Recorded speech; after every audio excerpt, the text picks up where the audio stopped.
nose goes from limb to limb, fingertip to painted lip. She sways her way up to him, says, now that your wallet is all lit up, now that your wallet is all lit up, now that your wallet is all lit up, now that your wallet is all lit up, now that your wallet is all lit up, now that your wallet is all lit up, now that your wallet is all lit up, now that your wallet is all lit up, you're gonna wanna wear it out.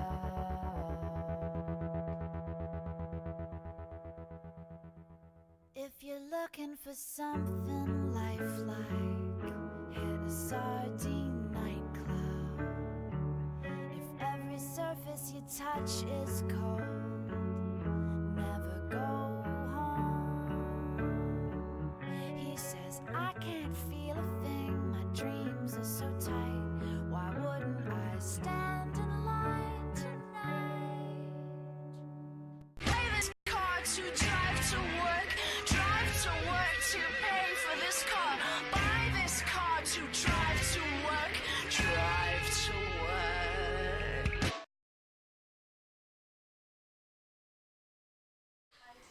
Welcome to the Yellow Brick Road. I'm Jordan. This is James. And tonight we're watching the CNN Town Hall right now. Elizabeth Warren on the stage.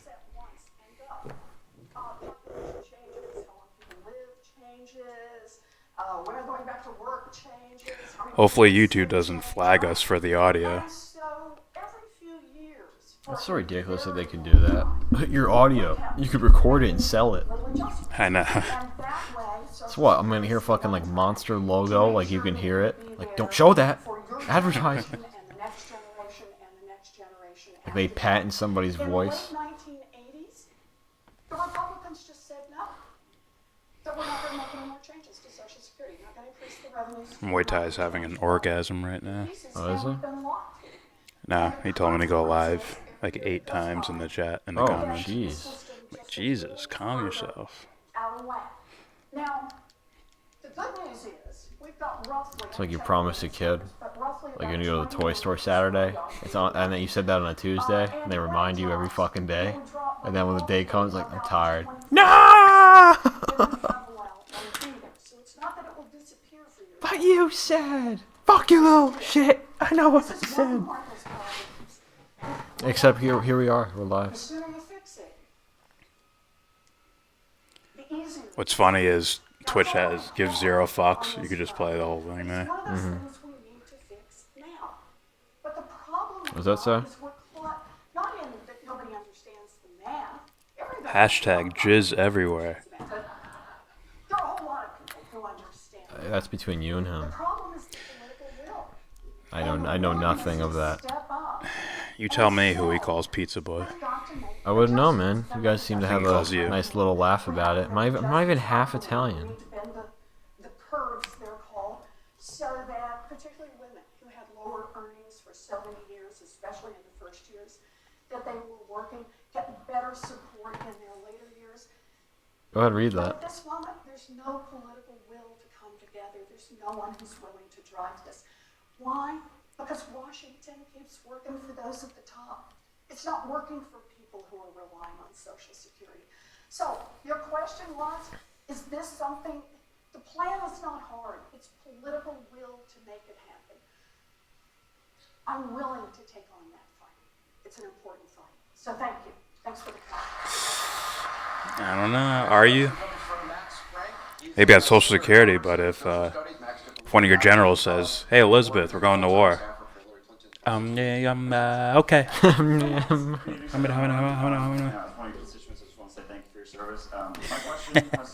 He says, "Shut the fuck up, Jersey Shore pizza pepperoni thief boy." That was whack, and that's mad old. I was wondering how you propose to counter them if you were to become the Democratic nominee. And then, in particular, are you worried that he might be able to caricature you to general election voters before you've had a chance to make your candidacy heard? So, thanks for the question. You know, I of this block before. Bet you have. Back in 2012, when I ran against that very popular Republican incumbent, he ran the same play. And what I discovered at that point is that around this country, around the Commonwealth of Massachusetts, people care a whole lot more Anyone in the chat, let me know if you can hear than they do about if you can hear her talking, some kind of name. because CNN won't let us play the fucking video. 12, and I got in this race right now as a presidential candidate. That's right, Yoel for I looked life. at myself in the mirror every day and said, "Oh, senator, a president." It wasn't that at all. It's my life's work. I grew up in a family that was paycheck to paycheck. I was one of those kids who had a dream. We talked about college. I've known what I wanted to do since second grade. I wanted to be a public school teacher. Can we hear from America's public school teachers? Oh my gosh.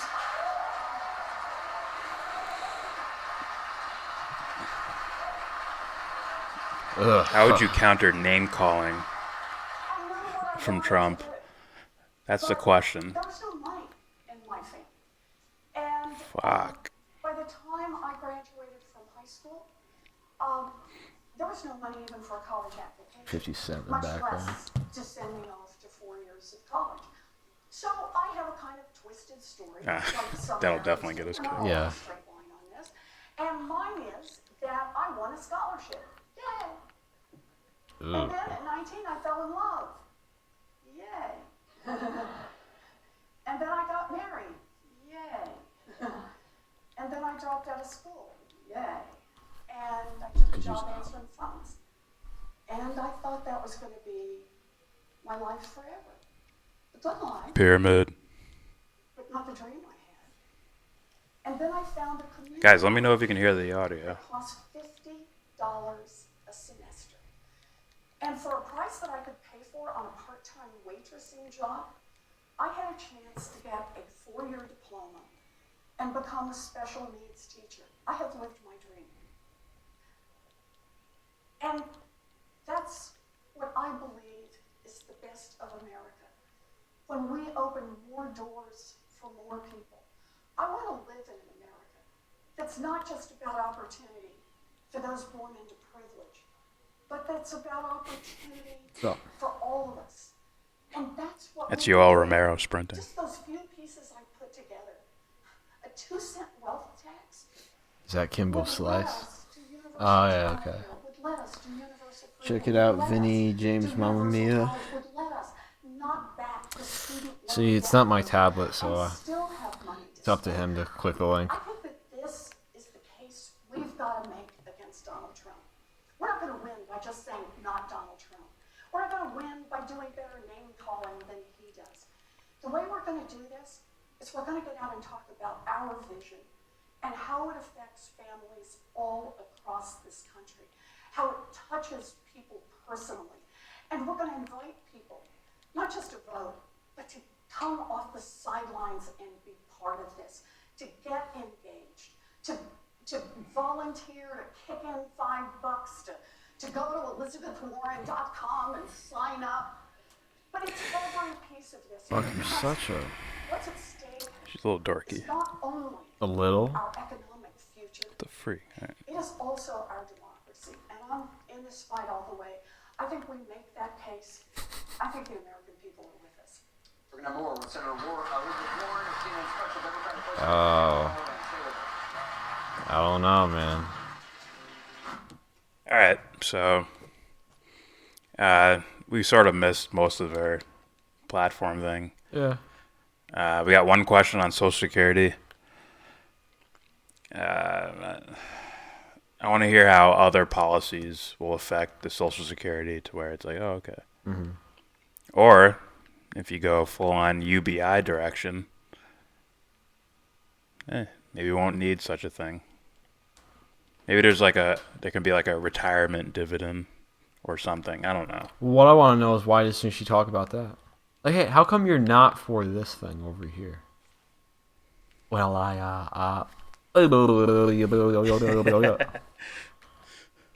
And then the name calling part, it's like, kind of questions that. But I guess her response was okay. Like, we don't need to worry about name calling or trying to beat Trump. Let's actually win on. Well, she didn't say policy. I think she said something like values or something like that. Win on policy, Elizabeth. Granted, she's probably going to sound better than Most. 3 of the 5 people in this. Oh, my bad. 3 of the 5 people. My fault. In this one particular town hall. I forgot who was in That there. ain't me, Pyramid. You can't see I shaved a little bit. Kimbo Slice beard is gone. No more bodyguarding for porn porn sites. Someone has to do it. Oh, we should listen to this guy. Let's find out if he's like actually entrenched in this shit. Oh, why not? That has military experience. So, awesome night to learn about the candidates. Again, if you're super I'm already like, no. Yeah. anything that blows you away. This is a chance for the candidates to reach out to a lot of people who have not been paying attention, whether that be due to privilege or fatigue or just don't care. I don't know. There's a ton of excuses. But this is a chance to reach those people while they're sitting down Without policy? eating dinner, watching CNN. Yeah, you might have a point if he's talking about. This is a great chance for everybody to be vague. Once it comes back, I'll put the volume back on.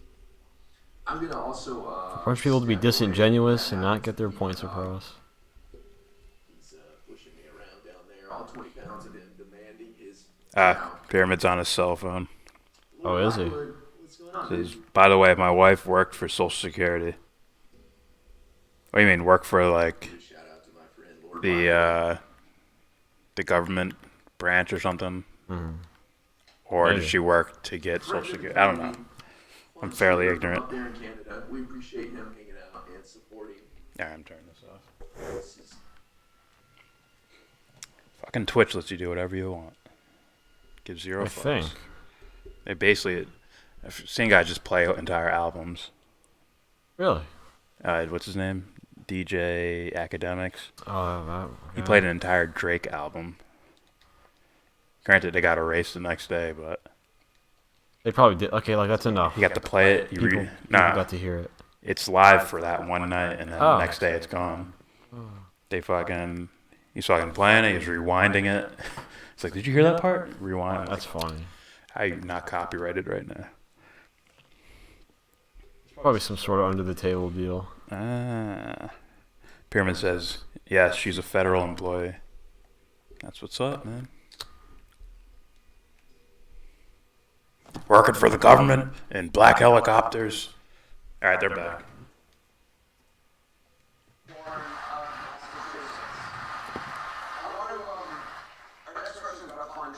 Pyramid, let me know if you can hear the CNN broadcast.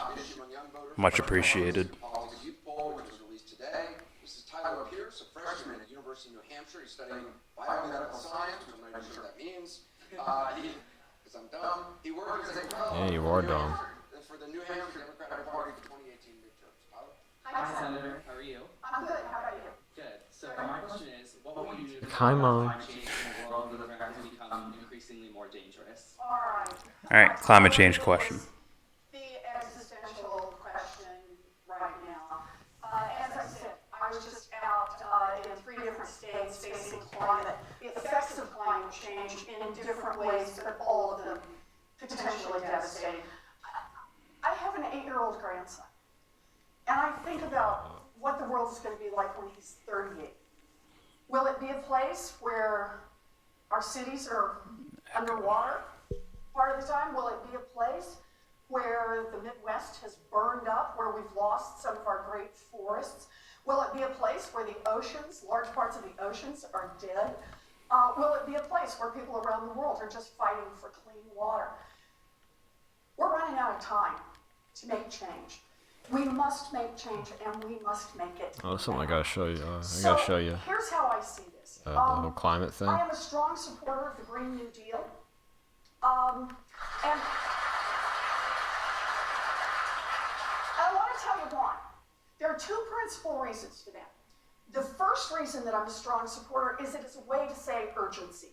Now, we cannot wait any longer. We have got to make change. That's how I hear this.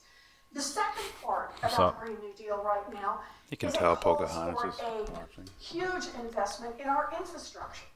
And I think that's White just House is the best absolutely Trump critical. And when I say our impersonation of all infrastructure, time. It's about our green infrastructure, it's A about link. our power infrastructure, but it's also about hardening our infrastructure so that we can withstand heavier storms, so that flooding is not so much a problem, so that we move to distributed Jimmy Dore's generation of power. We have Yeah, Lots of I know. pieces that we need to do. No But shot. I also see this I'm gonna check the as audio a real time fast. Yeah. when it's all hands on deck. That is, we need to do everything we can. So let me just do a couple that a president of the United States can do all by herself.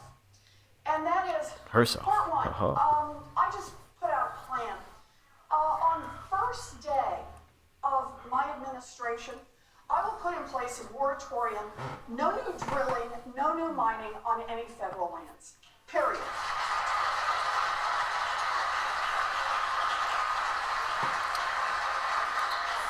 We should not be selling out for pennies on the dollar to mining companies and to We should be oil selling out companies for way more. out of national treasuries. I'll give you another just little piece of this, and that is 10,000 jobs for people who want to go spend All right, thanks, work Pyramid. in the national parks, in the national forests, to be able to give something back to the land and to make some repairs. This is a part of what we can do together. How about a couple of more pieces? The United States is a world leader on climate. We are. We're just leading in the wrong direction right now. And that's dangerous because it's not only what we're doing wrong, it's that we're giving cover to the rest of the world. For everybody who doesn't want to have to step up, who don't want to have to take the tough steps, who doesn't want to have to make changes in their economy, we're giving them cover. That stops on the first day of my administration. We become a world leader in the direction of a sustainable Earth. That's where we go. And by the way, can I throw in just one more? I know. And that is no coal lobbyists for head of the EPA. You gotta do more than that. You could straight up pull funding from I them. know. That's that's Tulsi's plan. Yeah. Just, okay, we're gonna take your money. We're not gonna subsidize you guys anymore. Hi, Nicholas. Hi.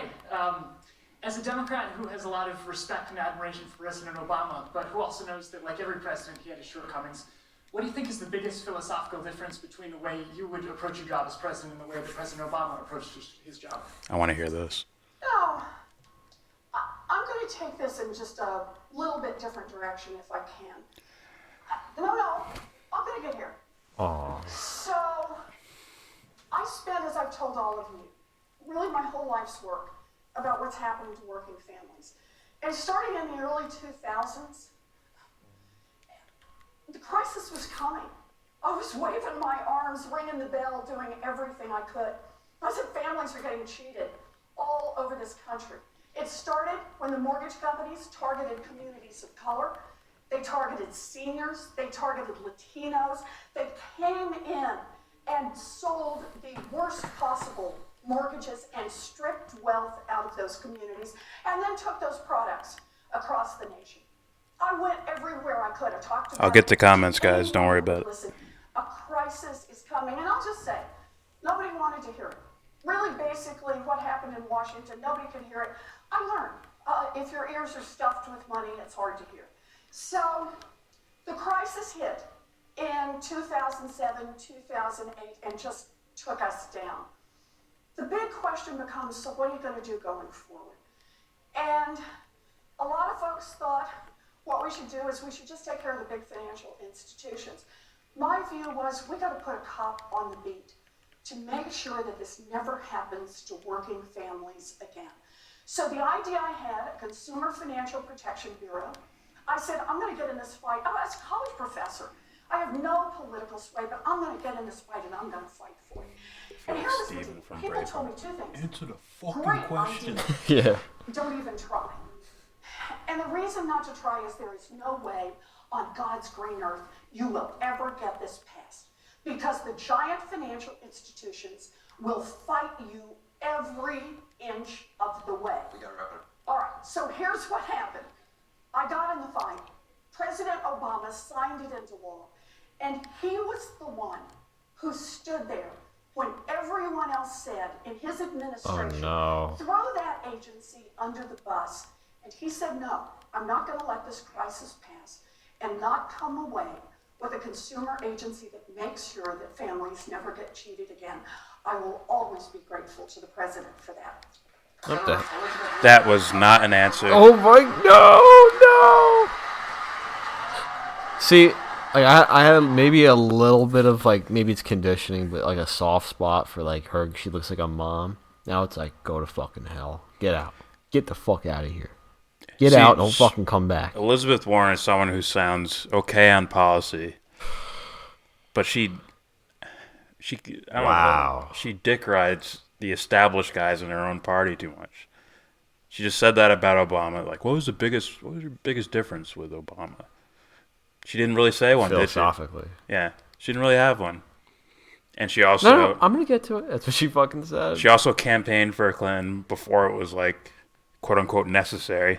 Yeah. This is bad. That's gonna lose her. Any chance of winning Yeah. nah.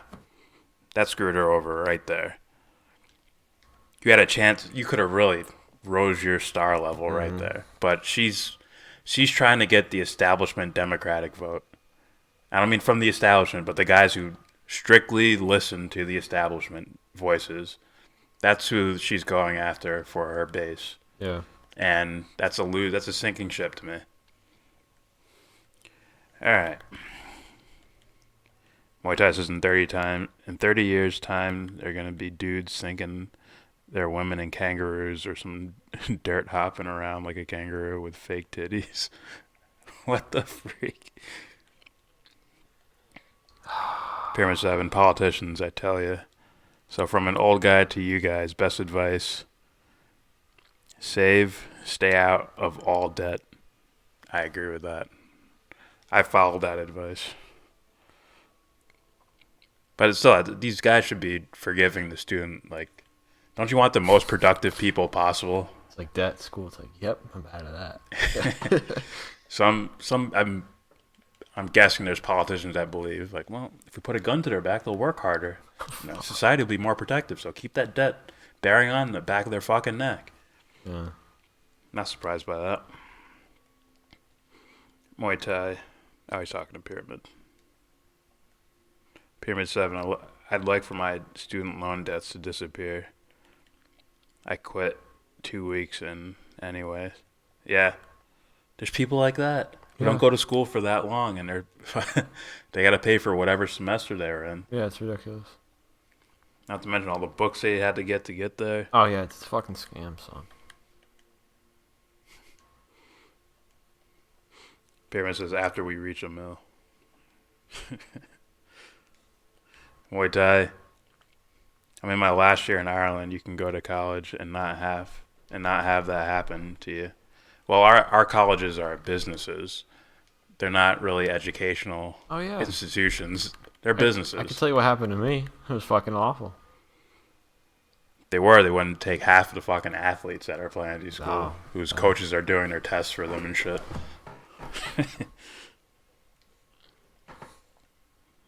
Pyramid, I never tried cocaine. I don't even know what the fuck you guys are talking. Ketamine? Special K? Oh, I don't want to know.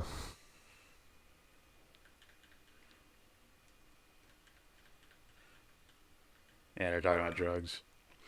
Pyramid says Tulsi's hot. Are you from Boston? She's hot. So, Socks. Elizabeth Warren was sounding okay to me.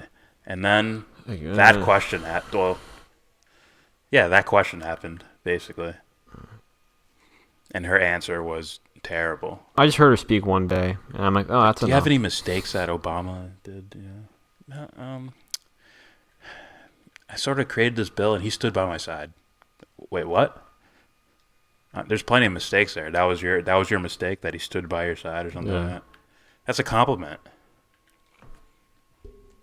All right, right now I see Chris Cuomo on the stage. I guess they're gonna address bring up Bernie Sanders. Mm-hmm. Nationwide. And to do this, CNN. and also with the New Hampshire Institute of Politics right here at St. Anselm College. It's like, What's this, wartime? Fuck you doing? Like, you hear this music? Is this their only thing they're doing this, or are they bringing the other candidates too? The music is just like outstanding.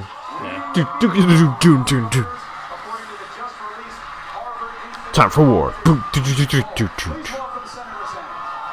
Guys, on a scale of 10, how racist am I? You're about a 12. Yeah, you forgot a 0 there. All right, here's Bernie Sanders. All right, how about our first question? We ready? Why not? Why not indeed? What Ha ha ha. That's it. Nick Brody's, okay, he's from Massachusetts. He's What up, Jay Breeze? I'll get to the comments soon. Lowell. What do you got? Hi, Senator. How are you? Good. He ain't from Lowell, You recently Massachusetts. introduced your Medicare That's fucking for All Mickey Ward legislation and- package, co-sponsored with several other senators. Oh, many of Ward's, which like, are running obvious. Alongside you for President of the United States. In this legislation, you call for an end to private health insurance companies. How do you plan to phase out these private insurance companies for your new Medicare for All insurance? Excellent question on an issue that millions of Americans stay up nights He's gonna worrying fucking about. scrape the But floor let's with start everything. off with talking about the current system. He's gonna be like, easy. We have a hope. dysfunctional healthcare system in which 30 million Americans have no health insurance at all. Even more are underinsured with high deductibles and copayments. We pay by far the highest prices in the world for prescription drugs. Our healthcare outcomes in terms of infant mortality, life expectancy, not particularly good. And for all of that, we end up spending twice as much per capita as any other major country on earth. So let me be as clear as I can be. The function of the current healthcare system is not to provide quality care to all in a cost-effective way. The function of the current system is to make billions of dollars in profits for the insurance companies and the drug companies. That is the function of the current system. And what I believe is that over a 4-year period, which is what my legislation is It's like about, corporate backing. It's like, we're what going are you to transform doing? our healthcare system. quiet. So first year we go from 65 years of age for eligibility to Medicare down to 55, and we cover all of the kids in the country. And by the way, despite what President Trump says, we expand benefits for senior citizens. Medicare is a very good program, but it doesn't cover dental care, it doesn't cover eyeglasses, and it doesn't cover hearing aids. And we do that.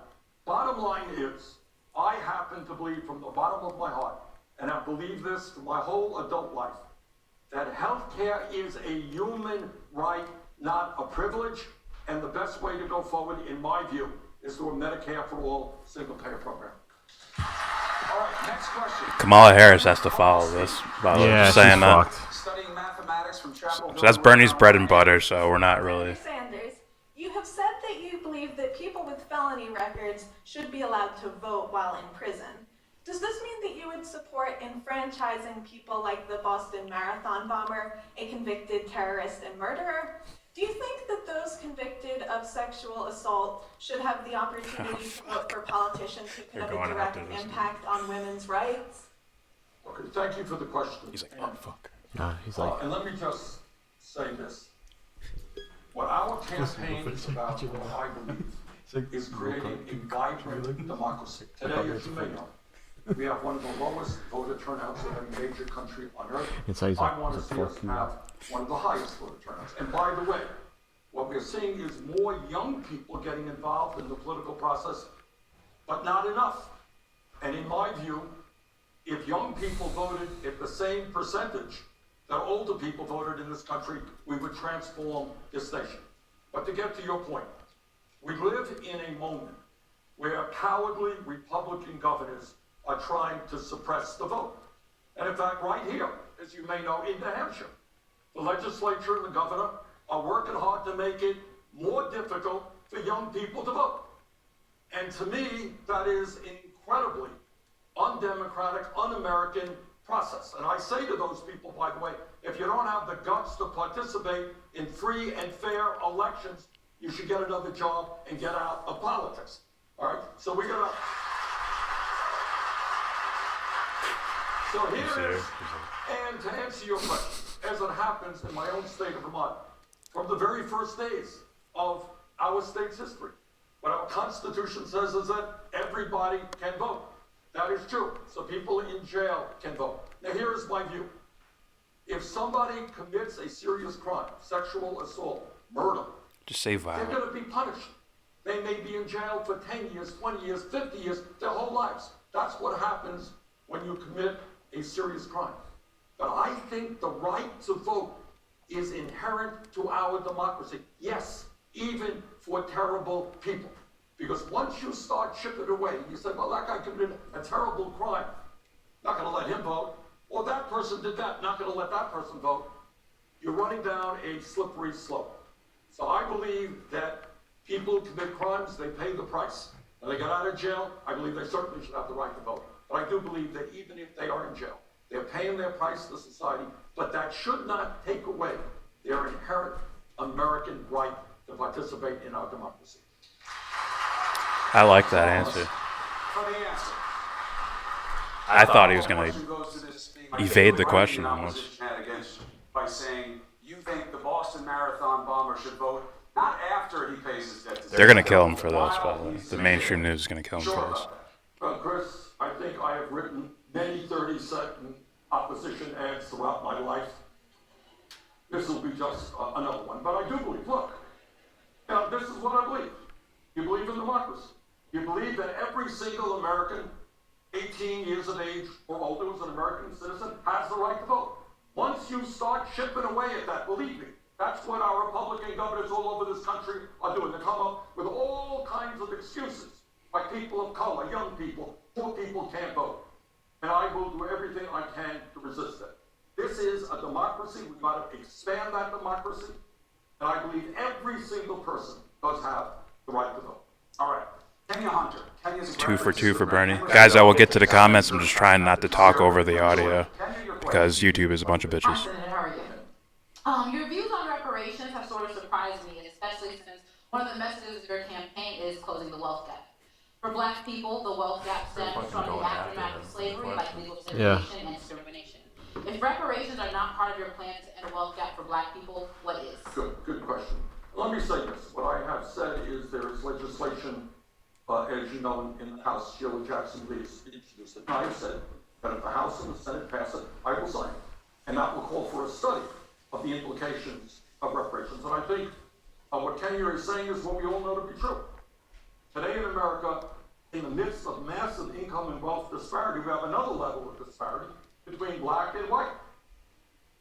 African American families have 1/10 the wealth that white families have, and that is unacceptable. And we have got to deal with that. Now, the way I think we can most effectively deal with that, and this is an idea I didn't come up with, a guy, congressman from South Carolina, Jim Clyburn, he called it the 10-20-30 legislation, which means that you use 10% of federal funds, that is a lot of money, to focus on communities all over this country, often minority communities, Black communities, Latino communities, Native American communities, white communities, who have long-term poverty. And we focus on those communities, we make sure that all of the kids get the education that they need, they get the health care they need, we improve the infrastructure, we improve broadband. We create a situation in these distressed communities where we take people out of poverty all across the country. That is the direction I think we should go. All right, next question. Jordan Cook, sophomore studying politics and history here at St. Anselm College. He's from Maine. Jordan, what's your question? Hello, Senator Sanders. We live in an age of globalization. Whether we like it or not, international trade has become increasingly necessary for a nation to remain prosperous. Trump in recent years has limited our trade influence in nations in Africa and Latin America, which has given the Russians and Chinese a chance to influence such regions. What will your trade policy be in such regions compared to Trump? Good question, Jordan. That's right. Look, you're right. We live in a global economy. I think all of us understand the importance of trade. But I happen to believe in fair trade, not unfettered free trade. Because, Jordan, in the context of your question, you have got to appreciate that disastrous trade agreements like NAFTA, CAFTA, permanent normal trade relations with China, and others, all of which I have voted against, resulted in millions of Americans, hardworking people, who have lost their jobs because profitable corporations in this country shut down because they weren't making enough money and they thought they could make more money going abroad, paying people $1 an hour or $2 an hour. So I believe in trade, but it's got to be a trade policy that works for working people and not just the CEOs of large corporations. And your point is also right. We're seeing China move aggressively in Latin America and Africa and Asia. And this is an issue that we have got to deal with as well. But bottom line is trade is a good thing. But there is a reason why millions of Americans have seen a decline in their standard of living. Because they once had decent paying jobs, those jobs were shifted abroad, and that's something that I disagree with strongly. Senator Sanders, you recently released 10 years of your tax returns. I did. Let's talk about that topic. We'll start with Ellen Burstein. You're a millionaire. Harvard, and grew up in I know. Massachusetts. What's your You're a question? millionaire. What do you think about Senator that? Sanders, thank you for being here. Your tax returns recently revealed that you are, in fact, a millionaire. How would you respond to concerns that your financial status undermines your authority as someone who has railed against millionaires and billionaires? Okay, well, that's a good question. He knows. And here it is. All right, you ready to have me plead guilty? I plead guilty to have written a book which was an international bestseller, okay? And when you write a book that makes it to the top of the New York Times bestseller list, you make money, and I made money. I suspect that in a couple of years, my salary will go back to $173,000, which is what a member of Congress gets. But I think your question should ask, well, now that you wrote a book, you made money, and is that going to mean that you change your policies? Well, you're looking at somebody who not only voted against Trump's disastrous tax plan, 83% of the benefits going to the top 1%, but I have and will continue in this campaign to fight for progressive taxation. In other words, whether it is Bernie Sanders or your family or anybody else in America, when we have so much income and wealth inequality, when the people on top are doing phenomenally well, yeah, if you are doing very, very well in our economy, you should be paying your fair share of taxes. We will raise those taxes for the upper income people. We will do away with the tax loopholes and the tax breaks that large private corporations currently receive. Do you happen to know, anybody here happen to know how much Amazon paid in taxes last year? Zero. All right, owned by the wealthiest guy in America. That is an absurd tax system, a regressive tax system, and if elected president, I will change that tax system. What Ben will like say he's wrong.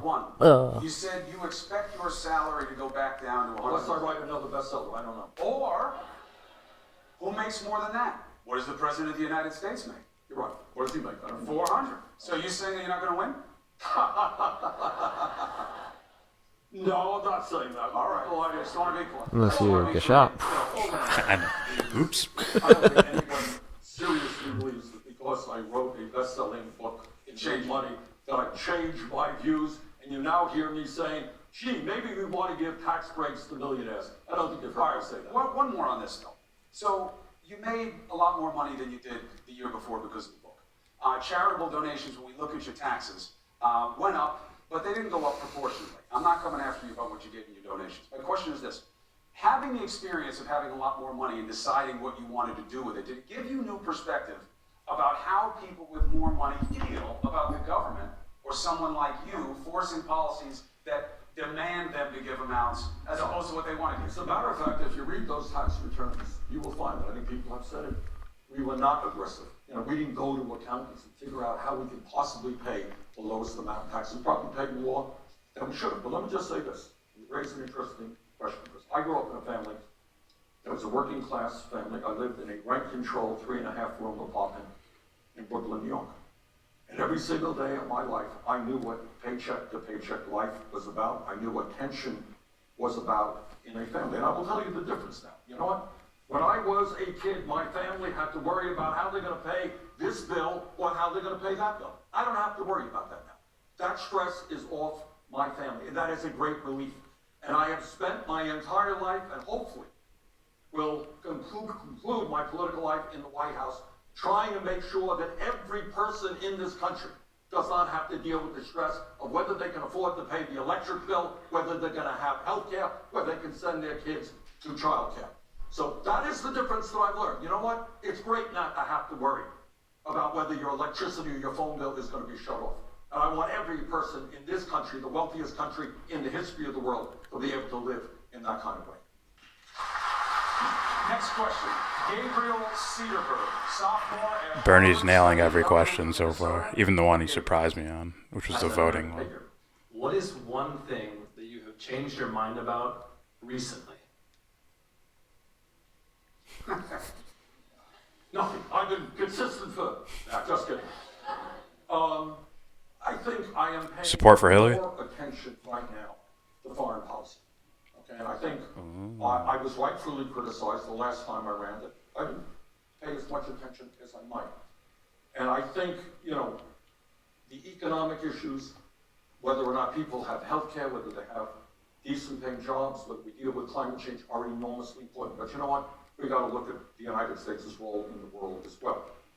And probably a few years ago, I would not have been as involved as I have recently been in demanding and helping in the Senate to pass a resolution to get the United States out of the Saudi-led intervention in Yemen.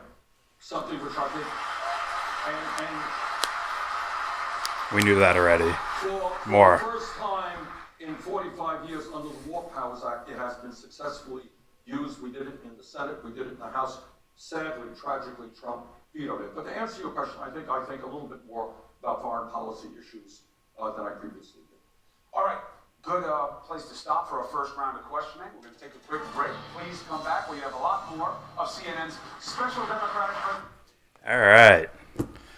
So he was pretty good up until that last question. I mean, it's good that he wants to get out of Yemen, but he could have expanded, like, okay, then there's Venezuela, then there's it, like, fuck your commercials, I'm going to keep going. There's this.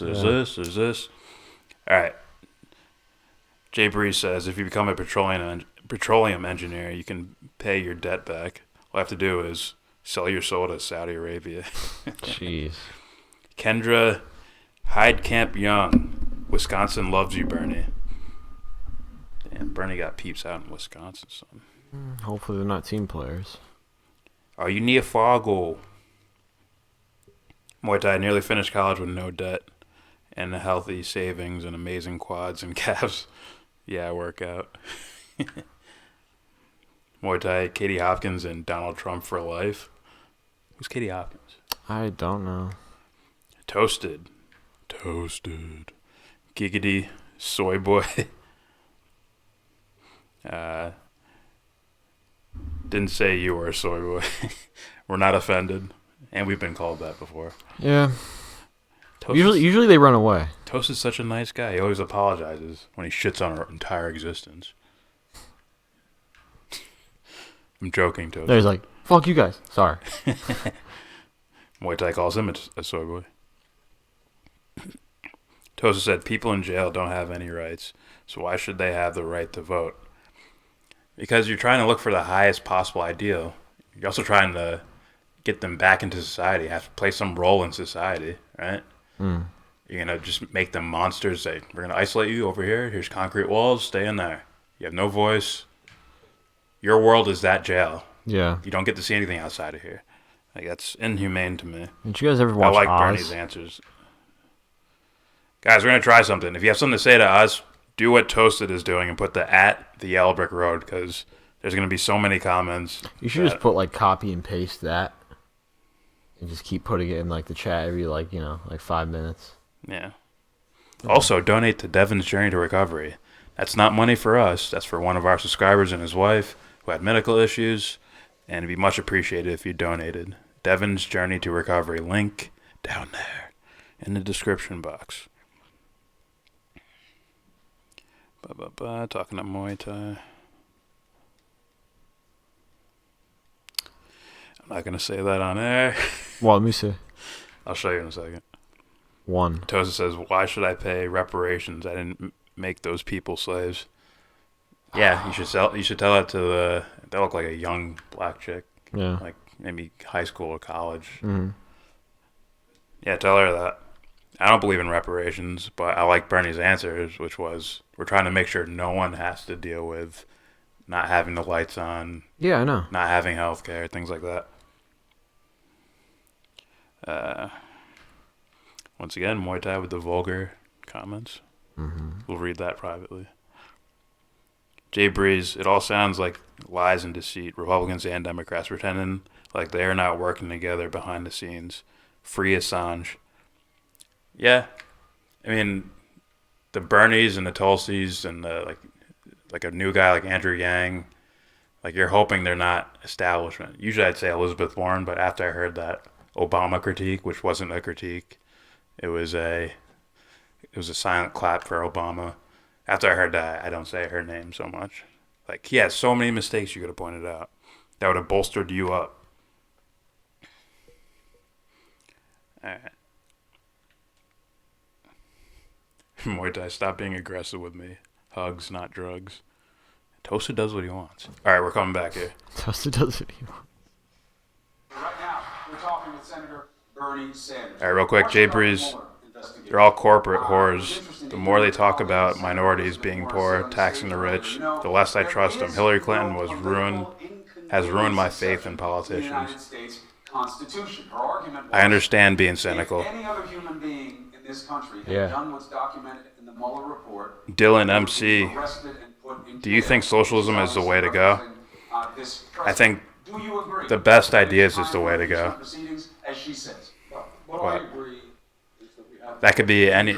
If it fits into capitalism, it's capitalism. If it fits into socialism, it's socialism. Mm-hmm. Doesn't have to be one thing. Doesn't have to be blanket socialism. Doesn't have to be blanket capitalism. Find the best ideas and put those into work. Or not he obstructed justice, a very serious crime. So what my view is twofold. I think. All right. If you didn't hear the question, it's Bernie talking about should the impeachment proceedings continue or begin. At that, do a hard investigation and subpoena the people who were mentioned in that report and bring them forward. So we get to the truth. Did Trump actually obstruct justice? But here is my concern. At the end of the day, what is most important to me is to see that Donald Trump is not reelected president. And I intend to do everything I can to make sure that doesn't happen. But if, and this is an if for the next year and a half, going right into the heart of the election, all that the Congress is talking about is impeaching Trump and Mueller. And we're not talking about health care. We're not talking about raising the minimum wage to a living wage. We're not talking about foreign policy, climate change. We're not talking about sexism and racism and homophobia and all of foreign fucking policy issues that concern ordinary Americans. What I worry about is that works to Trump's advantage. So to answer your question, Chris, I think there has got to be a thorough investigation, and I think the House Democrats will do it. I would very much appreciate if my Republican colleagues in the Senate who run the Senate had the guts to do it as well, but I won't hold my breath. So I want to see that investigation. We'll see where it goes, but right now, that's my. All right, so poor answer. Time to move on from that shit, Bernie. What if you reverse your argument and say you just had that answer twice? Impeach him for war crimes, and prosecute the past presidents for war crimes too. No obstruction. You got your answer twice. Why look again? Oh, that's what? No, the issue of obstruction. No, what Mueller said is that is an open question, and that is something that the House of Representatives and the Senate should take and the AG and the deputy AG said no obstruction. Well, but I would rather have an objective investigation done by the House. All right, next question. Samantha. Poor answer from Bernie. Samantha is a sophomore. He's buying into the Russiagate bullshit again. I have a sneaking suspicion. I didn't say your name right. Did I get it right? Sprinkle Popel, but it's okay. Not even close to what I said. But you got Samantha right. I got that right. Sinley, quoting Bernie. Hi, Senator Sanders. My father's family left Soviet Russia in 1979, fleeing from some of the very same socialist policies that you seem eager to implement in this country. So my question is, how do you rectify your notion of democratic socialism with the failures of socialism in nearly every country that has tried it? You think that It's bullshit. These are perfect for Bert. He loves these type of questions. Thank you for asking that question. Is it your assumption that I supported or believe in authoritarian communism that existed in the Soviet Union? I don't. I never have, and I oppose it. I believe in a vigorous democracy, but you have asked me the question about democratic socialism, that question, and let me answer it. I happen to believe that in the United States, there is something fundamentally wrong when we have three families owning more wealth than the bottom half of American society, 160 million people. Something wrong when the top 1% owns more wealth than the bottom 92%. Something very wrong when 49% of all new income today is going to the top 1%. And something is equally wrong when we have a corrupt political system made even worse by this disastrous Citizens United Supreme Court decision, which allows billionaires to spend unlimited sums of money to elect candidates who represent the wealthy and the powerful. So answer number one to your question. It's a radical idea. Maybe not everybody agrees, but I happen to believe we should have a government that represents working families and not just the 1% and powerful corporations. All right, that's point number one. Remember, he says not just billionaires, so he's not, excluding them. What do I mean when I talk about democratic socialism? It certainly is not the authoritarian communism that existed in the Soviet Union and in other communist countries. This is what it means. It means that we cherish, among other things, our Bill of Rights. And Franklin Delano Roosevelt made this point. Of course, I don't know if you remember, you read about it, 1944, in his State of the Union address. They never got a whole lot of attention. This is what he said, basically. It was a very profound speech toward the end of World War II. He said, we got a great Constitution. Bill of Rights protects your freedom of religion, freedom of assembly, freedom of speech, all that stuff, great. But you know what it doesn't protect? It doesn't protect and guarantee you economic rights. So Samantha, let me be very honest with you.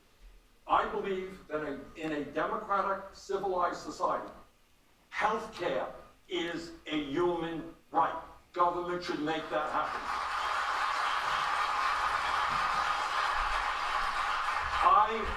I believe that every young person in this country, regardless of his or her income, has the right to get all of the education they need. That's why I have fought hard, with some success, to move toward making public colleges and universities tuition free and very substantially reduce Muay Thai going savage. And I believe that there is something wrong in America today when you got millions of families paying 40, 50, 60% of their limited incomes to put a roof over their heads. And that millions of working class families, young parents, cannot find quality and affordable childcare. So I happen to believe that we have to address the issue of grotesque levels of income and wealth inequality. Very, very rich getting much richer, middle class struggling, 40 million people living in poverty. And what democratic socialism means to me is we expand Medicare, we provide educational opportunity to all Americans, we rebuild our crumbling infrastructure. In other words, government serves the needs of all people rather than just wealthy campaign contributors. That's what that means to me. You were asked earlier on, as a quick follow on this. He's going to win easily. Yeah. And just wait for the two politicians that are going to follow him. Taking a look at your evolution in politics, you used to argue that you should have government control of the means of capitalism, energy companies, factories, banks, in the 70s. No, but hold on. What did you say in the 70s? I got Google. That's right.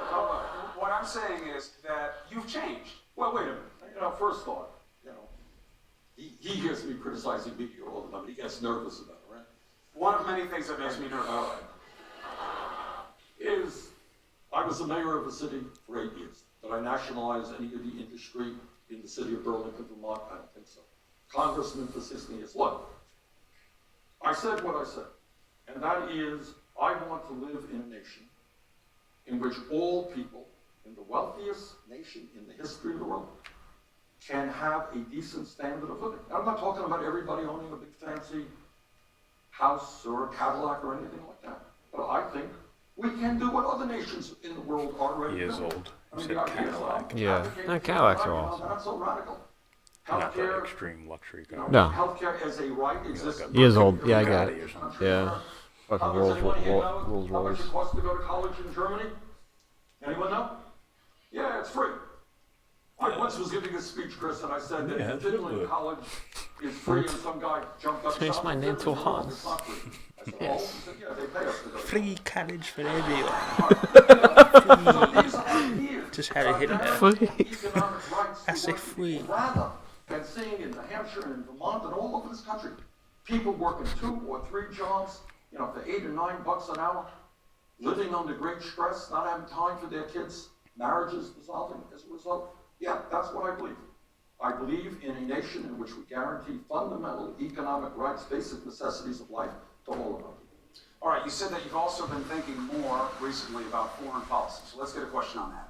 Shelley Tisrulik, junior The more the at better. Astrophysics from New Jersey. Oh God, don't ask me about astrophysics, please.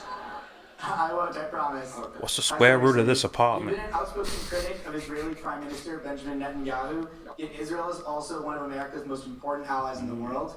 Given that Prime Minister Netanyahu just won another term in office, how do you plan to maintain the strong U.S.-Israel relationship despite those critiques? Look, You plan to what I have maintain said it. over and over again, Yeah. and I repeat to you. And I happen to, as a young man, at your age, I spent a number of months in Israel. I worked on a kibbutz for a while. I have family in Israel. I am not anti-Israel. But the fact of the matter is that Netanyahu is a right-wing politician who I think is treating the Palestinian people extremely unfairly. You gotta do more than unfairly. Yeah. But let's give him a chance. So, what I believe, the United States gives billions of dollars in military aid to Israel. He knows what's going What I on. believe is not radical. I just believe that the United States should deal with the Middle East on a level playing field basis. In other words, the goal must be to try to bring people together and not just support one country. Vague, which is not run vague. by a right-wing, Vague. dare I say, racist government. Ooh. They're showing him. You see that? He's like, oh yeah, I'm well. not, I am 100%. I'm voting for Ben. Bye. Israel has every right in the world to exist and to exist in peace and security, and not be subjected to terrorist I don't want attacks. to lose my But the United States needs You won't. to deal not just with Israel, but with the Palestinian people as well. Another question. Nicholas Saint-Germain He could have did better on junior that, at St. but Anselm College from Massachusetts. Dare I say? I'm gonna call Tulsi when that question comes up. Thank you, Chris. Kick him in the dick. With nationals becoming Wait, more what? You kick him in the dick. What is your solution for armed guards or a heightened police presence inside of schools? I'm against it, but let me also say this to Nicholas and to a lot of young people. We need fundamental reform in our criminal justice system, which is very, very broken right now. And one component, Nicholas, and I'm really delighted to hear that you're going into criminal justice, we need a lot of young people to get involved in criminal justice and to help us transform a criminal justice system that is not working right now. Let me just give you a few examples. As Americans, none of us, I think, are proud that we have more people in jail than any other major country on earth. We have more people in jail Except you. than China does. Disproportionately African American, Latino, and Native Americans. It's genetics, We Barney. have got to invest You in need my more view, stuff in mine. in my view, we have got to invest in our young people, in jobs and education. We got a lot of kids. And the drug war, Bernie. Who then are going to get Yeah. involved in destructive and self-destructive activity. It makes more sense to me at a time when we're spending $80 billion a year locking fellow Americans up. More important to invest in jobs and education for young people rather than more jails and incarceration. We have got to end the so-called war on drugs. Okay? I'm just some guy. Like, I could do. Have been destroyed because of criminal records associated with possession of marijuana. And I'm delighted to see not only that state after state are legalizing marijuana or decriminalizing marijuana, but we're also seeing some communities move to expunge the records of people who were arrested for possession of marijuana. And also, Nicholas, I would say we need police department reform.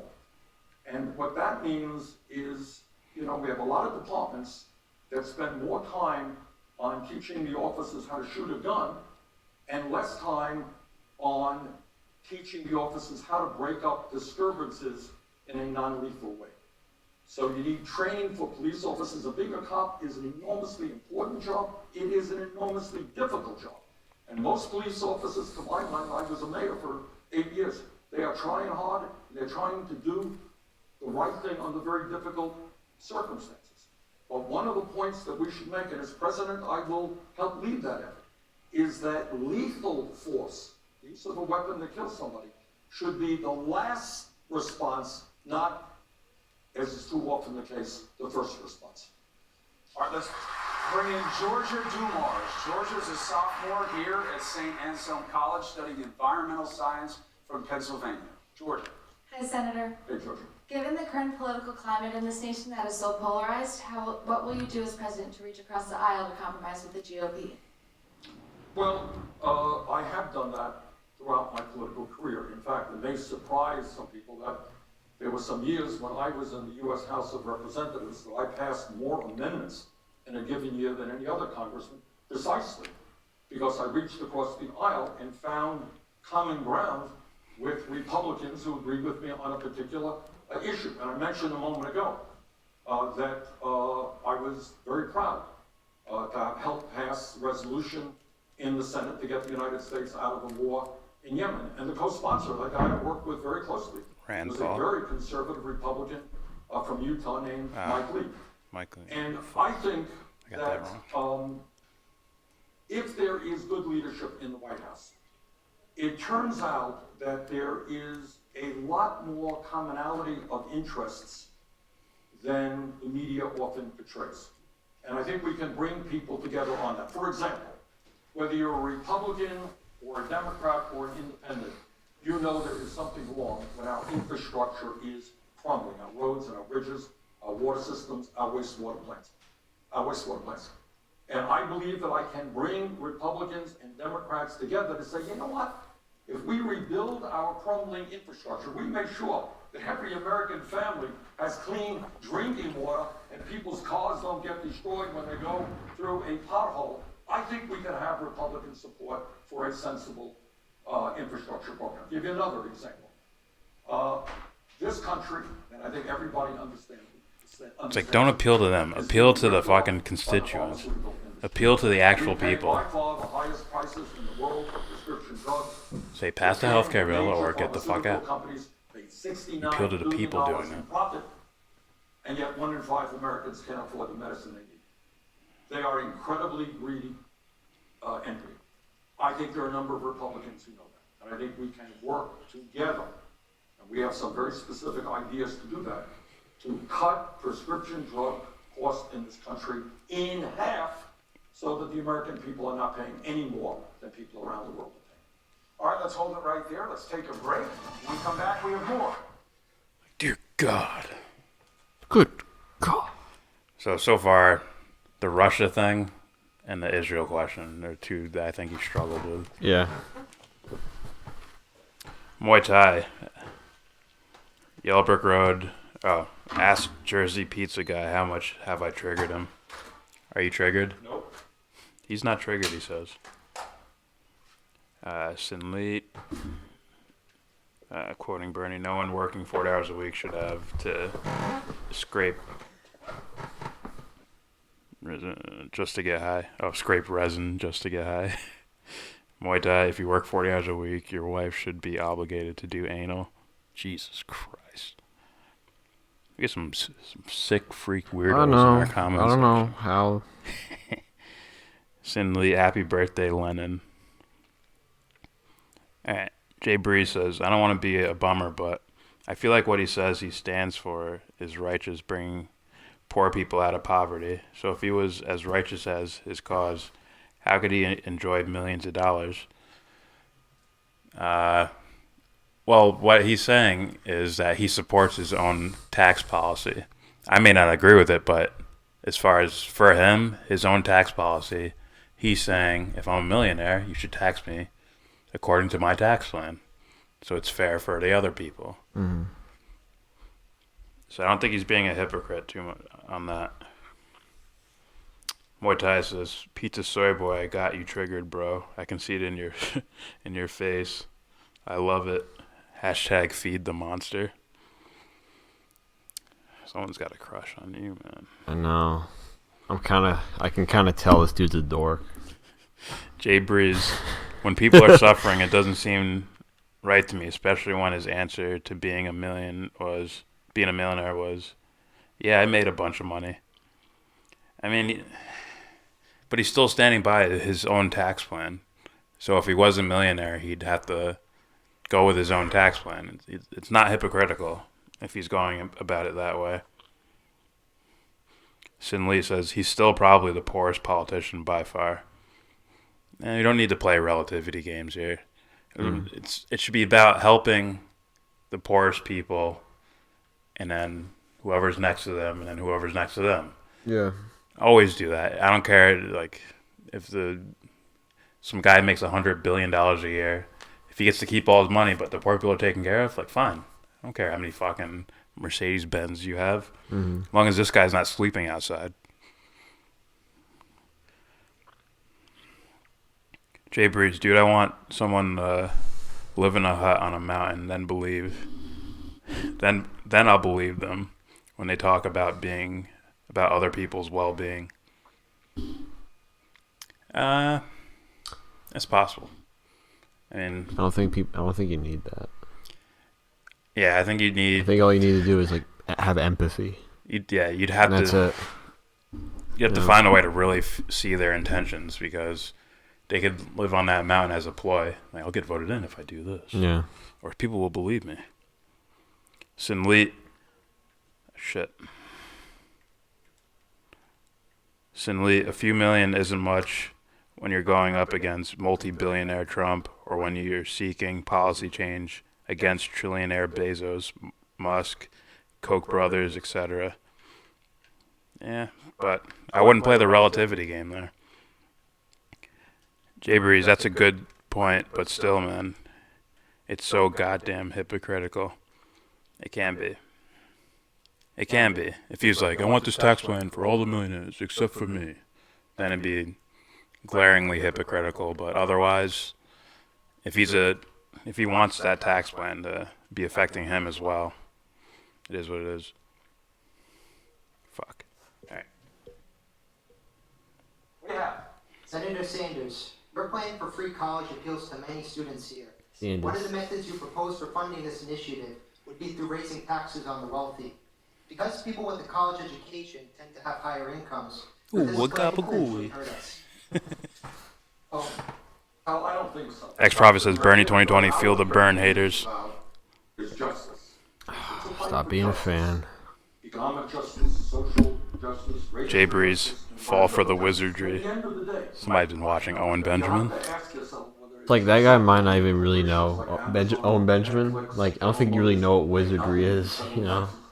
But the Trump's tax proposal gives massive tax Try to get the volume up, guys. families like the Koch brothers, one of the wealthiest families in America. Marshall Villager says, fuck the police. We could do better than that, Marshall. In order to raise the revenue that Say, fuck corruption. to help working families Fuck in this immorality. country and deal with the very serious problem of income I got you, inequality YRB. in poverty.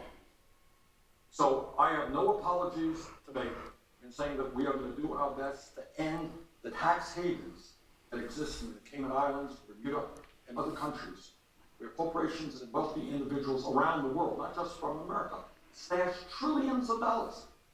And then back home in the United States or in other countries, they're cutting back on education, they're cutting back on healthcare. That does not make a lot of sense to me. So, I do believe that very wealthy people and large profitable corporations should begin to pay their fair share of taxes. And I gotta tell you, I think Trump's tax proposal, which gave $1.5 trillion in tax breaks over a 10-year period to the top 1% and large profitable corporations, driving up the deficit, was an absolute outrage. If elected president, I will rescind those tax rates. Experience Rio de Janeiro says East Town Hall sucks. Nobody can actually get down good details. But nice guys, nice work, guys. Thank you. Shout out to Brazil. $100,000 or less, you can forgive up to $50,000 in student loans, sliding scale. Do you support her plan? I haven't seen. I really haven't studied it. I haven't seen that either. You know, Elizabeth and I end up agreeing on. Muay Thai guys, does anyone want to buy some Irish heroin? It's made from shamrocks and leprechaun shit. For the crime of getting a higher education. So, you know. Nino Pawns. Dude, I want a communist candidate. What the fuck? Stop trolling, son. Marshall Villager, Black Agenda Report exposed Bernie's long history of supporting imperialism. Ryan Dawson as well. Yeah. He's like the first Iraq War, the conflict in Ukraine. So that's the reason why I don't trust Bernie. That's why I want to hear more fucking foreign policy shit. And he's not doing good enough on that. No. That's why I'm like, Tulsi's better. Talking about making public colleges and universities tuition free ain't such a crazy idea today. It's an idea that's taking hold all across this country. The idea talked about 4 years ago. We could argue about the best way to do it. And I don't think Elizabeth and I have terribly many differences on this.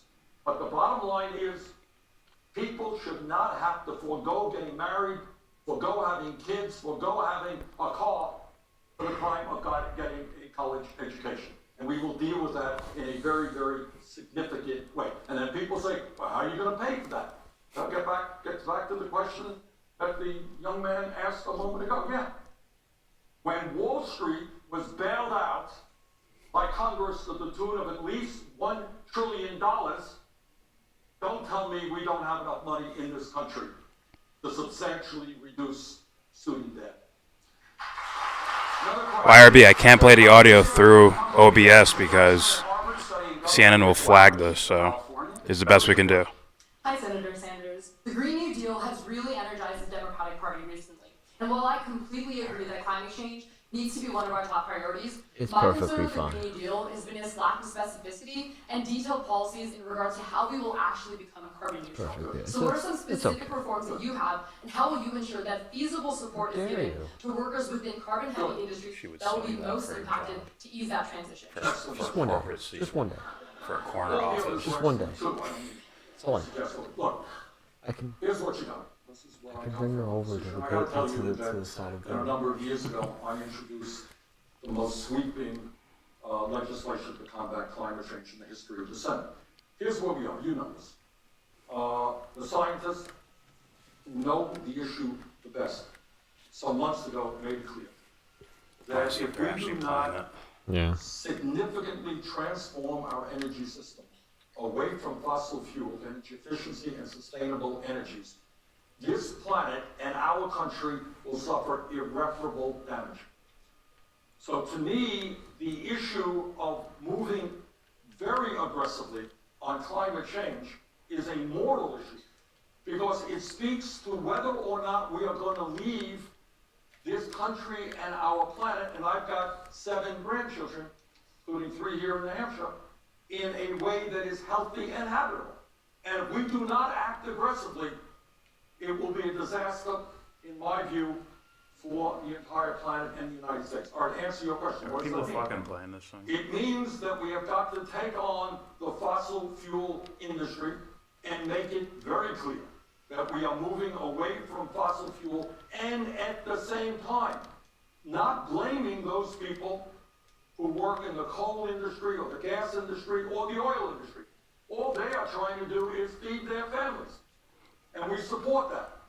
So we, in all of the legislation, we have many, many, many billions of dollars to go into those communities to help workers get the training and the education that they need to get jobs that will pay them as much or even more. But at the end of the day, this is what we've got to do, in my view. We have got to move aggressively toward energy efficiency. That means we can create, and one of the points that the Green New Deal makes, is we have the potential to create millions of good-paying jobs as we transform our energy system away from fossil fuel. There are buildings all over New England, homes all over New England, that are wasting an enormous amount of energy. We can weatherize those homes. I've been in homes in Vermont where the fuel bill went down by 50% because people got the insulation, the windows, the roofing that they need. Millions of people can be helped in that respect. We should invest very significantly in solar and in wind.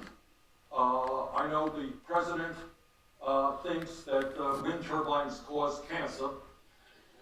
Only person in the world who happens to believe that, but we can move aggressively toward, and should, wind and solar. We have got to rethink our transportation system and build the kind of state-of-the-art rail system that our country needs, which will help us transport people and cargo in a much more non-polluting way. The bottom line is, this is an issue that we cannot run away from.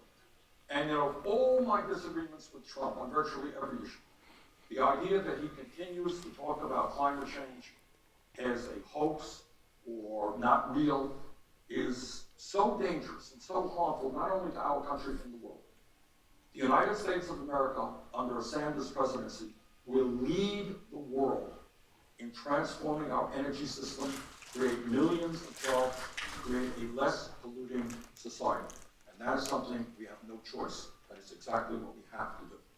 All right, let's bring in Nathan Williams, a senior studying neuroscience at Harvard. He's from California. Nathan. Like that, okay. Good evening, Senator Sanders. If elected, you would be the oldest president in the history of the United States. Yet in 2016, millennials favored you strongly over Hillary Clinton.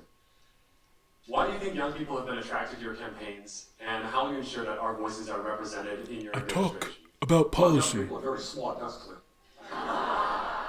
Look, I'll tell you what. And, you know, this is... Yeah.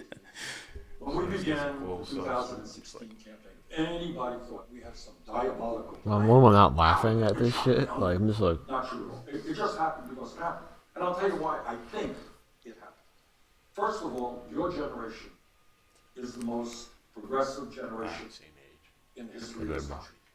Your generation, more than any previous generation, is anti-racist, anti-sexist, anti-homophobia, anti-religious bigotry, and you should be very, very proud of that.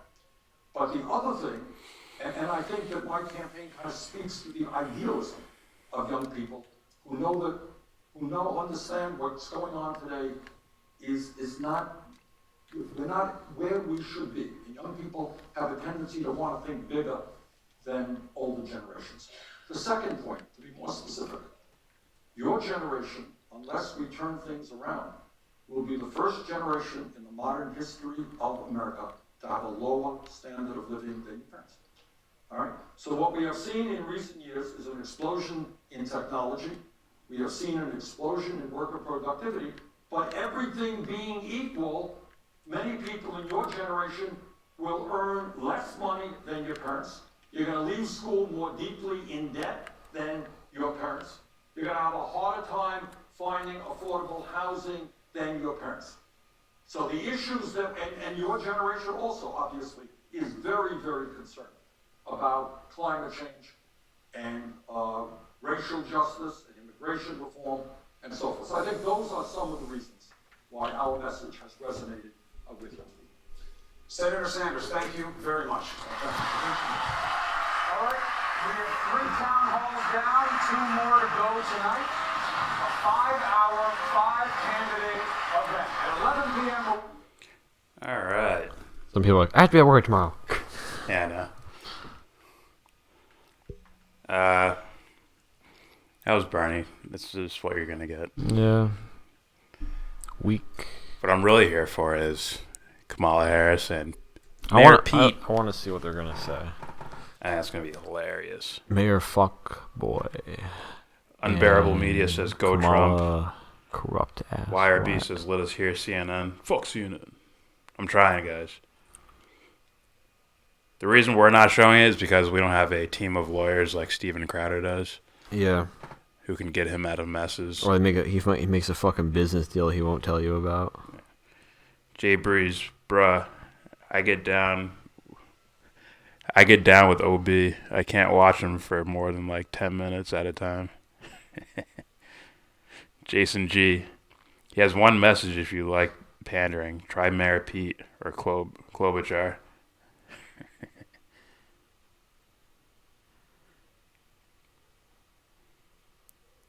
Wait, what?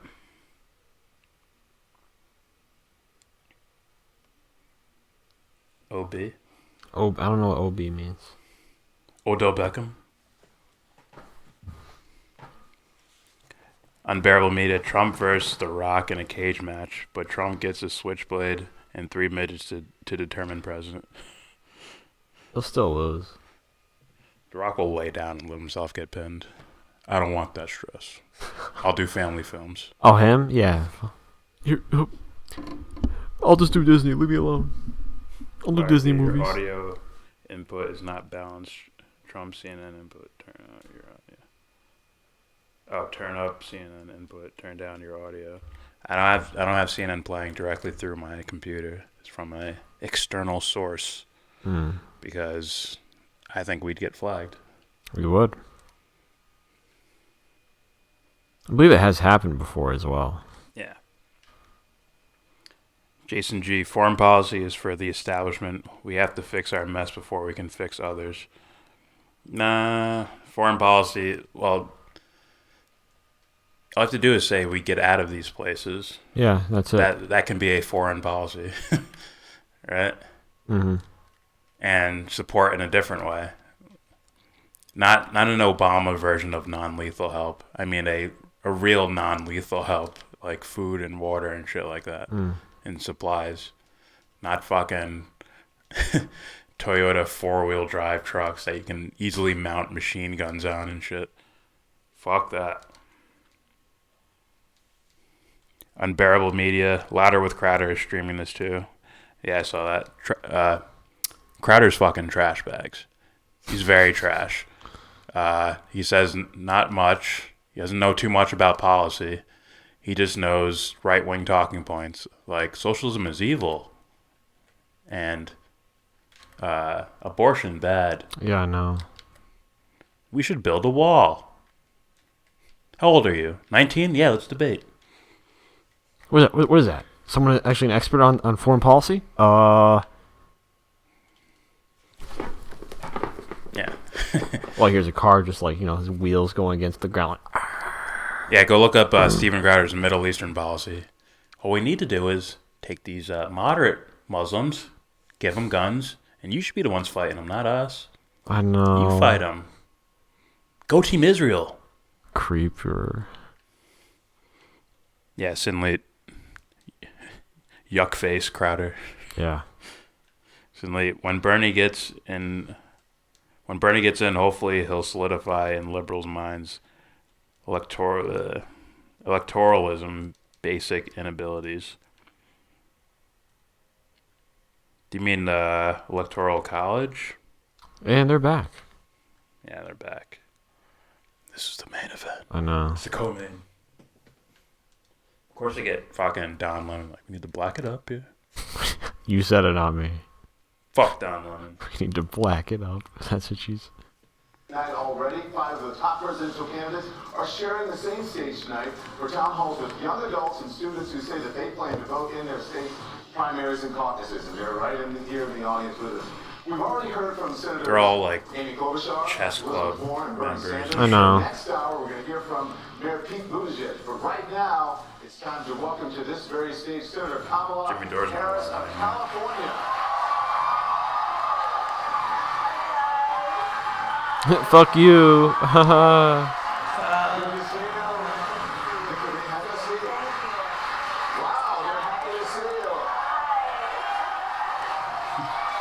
We like stream how trash Steven Crowder is. Just watch the stream through him. We could. This guy's fucking trash. You want to? They're probably talking over it and shit. The Mueller report. To be honest. We have a question from, her name is Carla Alvarado. She's right there to the right. And Carla is a senior at Harvard University from Massachusetts. Carla? Good evening, Senator Harris. Thank you for joining us this evening.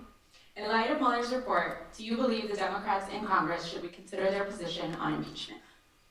Well, it depends on who you're talking to and what their position is. But here's how I feel about it. And thank you for the question, Carla. Look, for those of us who have been following the investigation and have seen any part of that report, it is very clear that there is a lot of good evidence pointing to obstruction and obstruction of justice.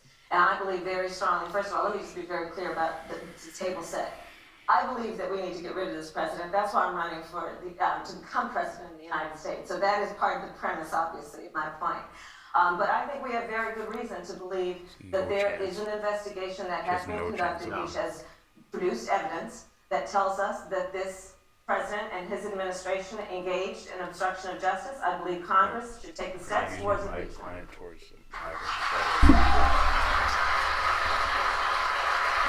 But I want to say this, because it doesn't end there. I also want to say this. I'm also a realist.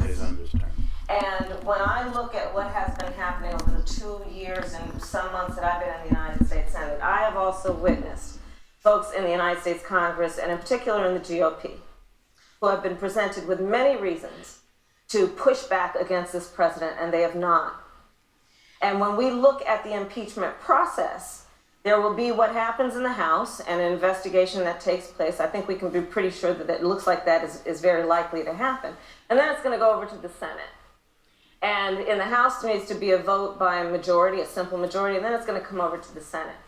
And I've not seen any evidence, since I've been in the United States Senate, that the United States Senate and the Republicans hold the majority. I've not seen any evidence to suggest that they will weigh on the facts instead of on partisan adherence to being protective of this president.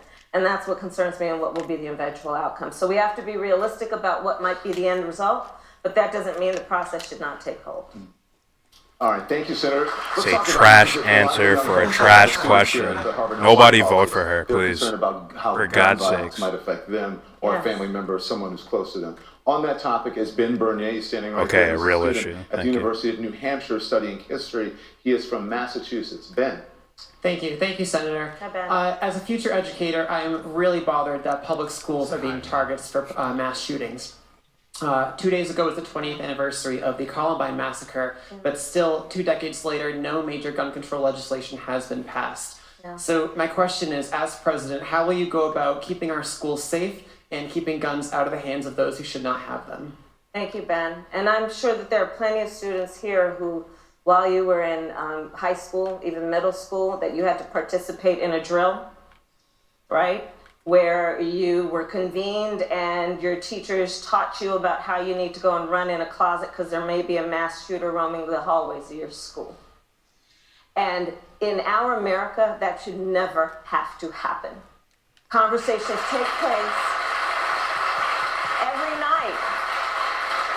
Conversations take place every night between students and their parents. Why do these things have to happen? Why do we have to have a drill like that? To which, of course, the response is because there are people in Washington, D.C., supposed leaders, who have failed to have the courage to reject a false choice, which suggests you're either in favor of the Second Amendment or you want to take everyone's guns away. Supposed leaders in Washington, D.C., who have failed to have the courage to recognize, you know what, you want to go hunting, that's fine. But we need reasonable gun safety laws in this country, starting with universal background checks and a renewal of the assault weapon ban. But they have failed to have the courage to act. So, Ben, here's my response to you. Upon being elected, I will give the United States Congress 100 days to get their act together and have the courage to pass reasonable gun safety laws. And if they fail to do it, then I will take executive action. And specifically what I will do is put in place a requirement that for anyone who sells more than 5 guns a year, they are required to do background checks when they sell those guns. I will require that for any gun dealer that breaks the law, the ATF take their license, and by the way, ATF, alcohol, tobacco, and firearms. Well, the ATF has been doing a lot of the A and the T, but not much of the F. And we need to fix that. And then,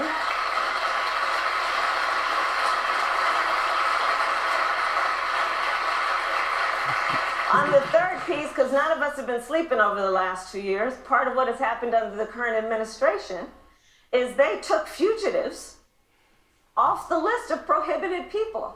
I put them back on the list, meaning that fugitives from justice should not be able to purchase a handgun or any kind of weapon. So that's what I do. Would this be your first executive action as president? Well, it depends on what else happens. That would be after 100 days. That'd be after 100 days. Let's see what happens in the first 100 All days. right, fair enough. Angela Garrazzo is here, and she is a freshman at St. Anselm College studying international relations. She is from New Hampshire. Angela?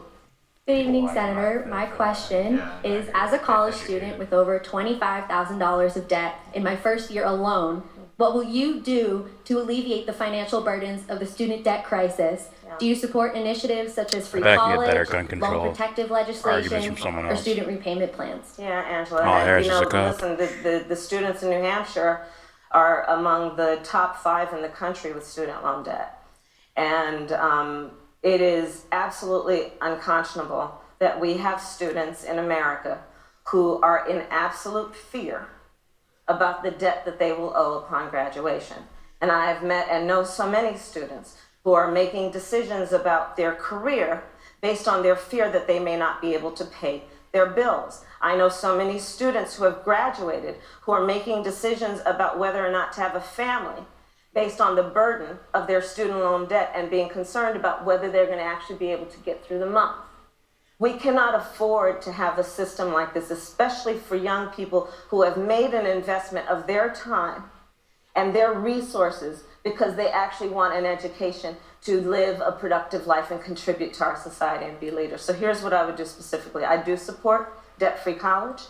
I also believe that what we need to do is we need to allow students to refinance your student loan debt. And in particular, I'm supporting an initiative that would allow you to refinance your student loan debt such that it would be on par with the federal lending amounts. So for example, if you, probably none of you here, but any of your older brothers and sisters, if you took out student loans between the years of about 2006 through 2013, the interest rate was about 7%. What I am proposing is regardless of the interest rate at the time that you took out your student loans, that upon repayment, it would have to be at 3.5%. The other thing is this. Part of the issue is in terms of repayment, there is no connection between what you owe and your income. So what I would be requiring is that there would be a robust process by which income-based repayment would be the norm. And finally, let's look at the fact that for all of you and anybody who has applied for financial aid, that is an awful process. You guys know what I'm talking about. All those pages, you can barely get through that form. Dude, these are hired fucking actors. No reason to clap for that. So part of what we need You know what to I'm do talking is about. simplify that process.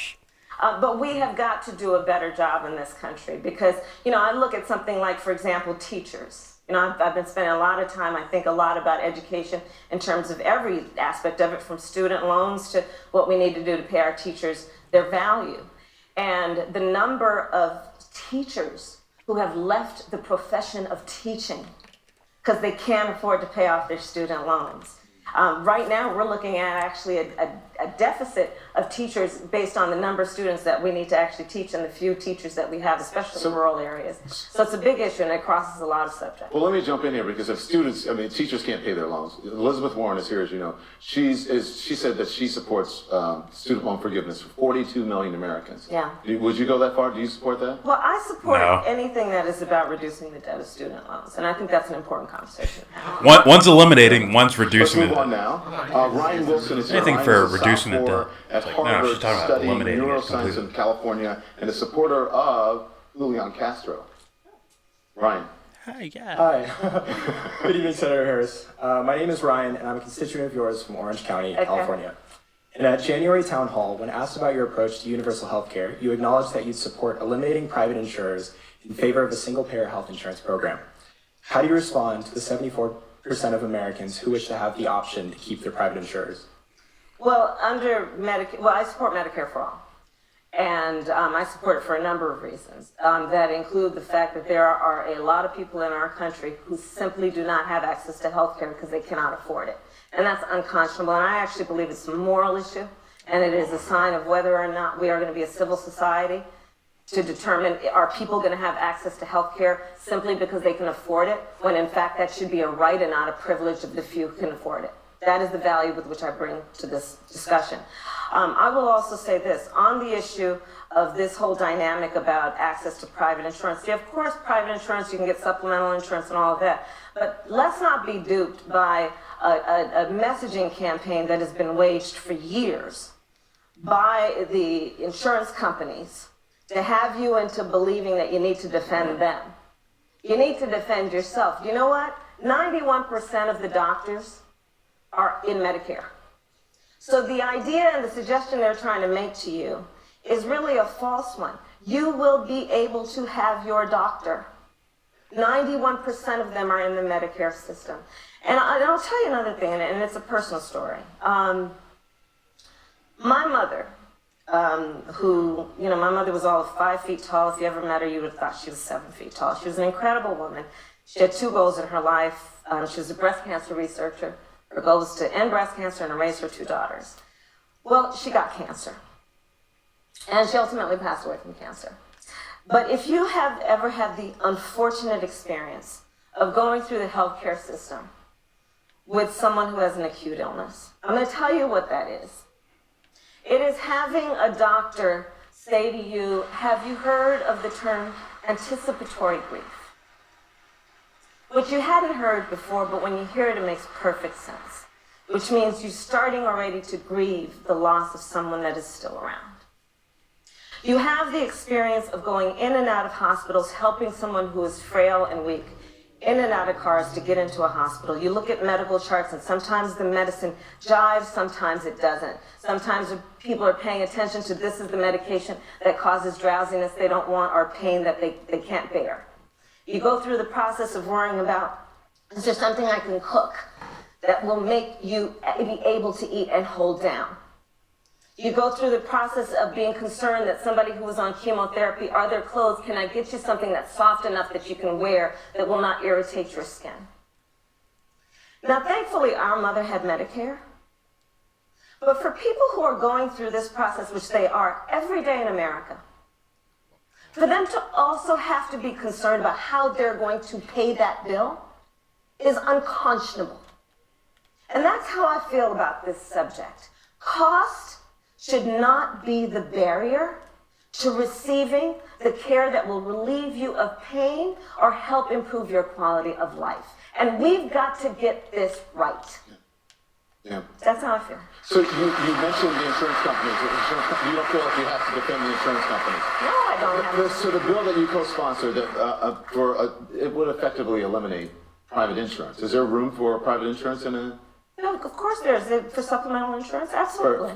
For companies, for private insurance companies. There's room in your administration for that. Yeah. Okay, but listen, in this bill... But Don, I think that it's really important to talk about the goal, right? I mean, we can talk about the intermediate steps, but the goal has to be, and we all have to agree, access to health care is a right and should be thought of as a right, and public policy should create it such that it is a real right and not a privilege for those who can afford it. And it's one of the biggest issues impacting American families right now. I'm traveling this country. It's one of the biggest issues. The number of people who sit down and make decisions about whether they're going to have access to health care or not based on money, you would be shocked. 1 out of 4 diabetes patients in our country cannot afford their insulin. There is a drug that helps save a life if there has been an overdose of opioids.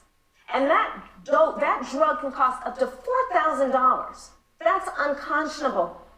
Listen, but to be clear, this bill that you co-sponsored essentially phases up private insurance for 4 years. In 4 years. I don't think that's right. That's what the study showed, that it would phase out Which private bill? insurance. I'm actually supporting the bill that you co-sponsored. Medicare for all? Yes, would co-sponsor with Bernie Sanders. Medicare for all would effectively eliminate private insurance. It would essentially phase out private insurance companies as the main source, but there would still be source. supplemental. There'd still be access to supplemental insurance for whatever is not covered. But let's be clear about it. Medicare for All, under the plan that I am supporting, will extend coverage. So whereas right now it does not cover dental, vision, hearing aids, under the plan Medicare for All, it will cover those needs will be covered. It will be an extension of it, including mental health services, including what we need to do better around women having greater access to reproductive health care. All right. Now, the Green New Deal. Yes. The Green New Deal. Not the worst answer ever. Max Ratner is originally from But Massachusetts. the problem- He's now a student at St. Anselm The College. thing right with here. Last Bernie summer, Sanders, intern like, for Senator that's why you got to have a Max strong Ratner. foreign policy. Because then Kamala Harris can just say that. The Green New Deal is not a law, but And they rather a co-sponsored the memorandum building. that has That no that's her actual answer, legislative too. effect. It's What makes you been different than characterized Kamala as Harris? expensive, divides Go in Democrats, and has detail. no chance of passing through Congress in its current state. Why do you support it? I support it because I, to my core, know that the climate crisis is representing an existential threat to who we are as human beings. We have had supposed leaders who are buying science and pushing science fiction instead of science fact, and this is to our collective peril if we don't take this matter seriously with a sense of urgency. Why I support the Green New Deal is because it does that. It puts timelines in effect. It appreciates that we need to take this seriously, and the clock is ticking every day on this issue, and every day we fail to act will be to our collective consequence. The UN has already said over the next 12 years, if we don't get this straight, there will be severe consequence.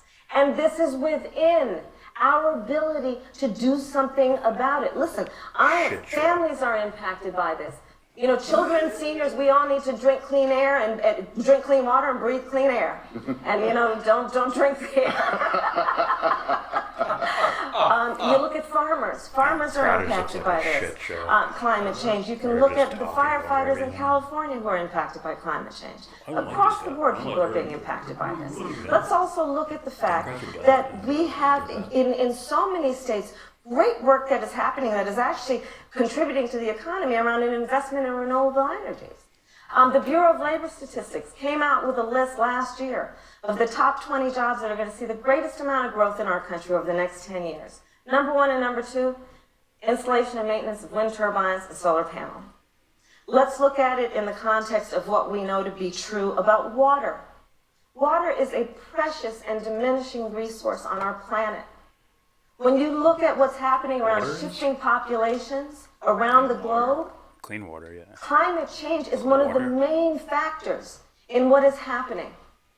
There was a time, and still to this day, where we're fighting wars over oil. In a short matter of time, guys, we're going to be fighting wars over water.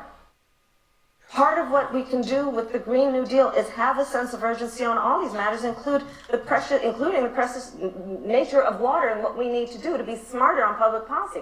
I think, for example, that we need to have really diversify public policy on water with an equal emphasis on recycling, on conservation, on capture of water, storage of water, desalination. We need to invest in electric cars. We need to reduce greenhouse gas emissions. All of that is in the Green New Deal. And you know the greatest thing about it that I am really enjoying? It is causing these conversations to happen around our country in a way they've not been in the last few years.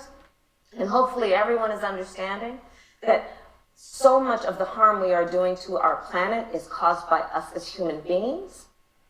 And the solutions will be because we change our behaviors without much requirement of change to lifestyle.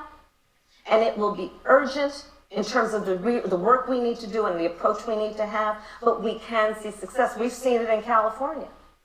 In California, we made a decision that we would go back to the 1990 standards in terms of emissions by the year 2020, and we've already met those goals. This can happen. We can do it, but there has to be leadership in our country. And that is one of the main reasons we need a new president of the United States. All right. So, speaking of air and water, why don't we take a breather, get a sip of water, and we're going to be right back with more of CNN Special Democratic. Get a sip of water. What I was saying before, it's like Bernie, this is why you have to stand out on these other. I'm not saying Kamala Harris is going to threaten his chances of winning. Yeah. I'm just saying, if you really want like full support to where if you're president, you can go up on a podium and say, these fucking guys aren't letting me do this. I'm trying to get you this Medicare for all. I'm trying to get you out of the Middle East. I'm trying to do this. I'm trying to do that. Like, you would have the overwhelming mass of people behind you. I don't know. And also, candidates that are poor can they can hide behind your policies that you're the one who like stamped your name on it and made it like a popular thing. Now anyone can just go up there and say Medicare for all. Yes. Love to hear her position on foreign policy, like specifically. Would love to hear that. Universal basic income as well.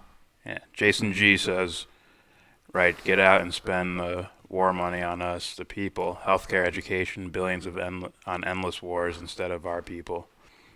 Yeah. I would want to spend the fucking war money. Oh, my bad. I thought he meant the money. I thought he meant the money that you profit off of it. I was saying, get the money out of. Yeah, I agree.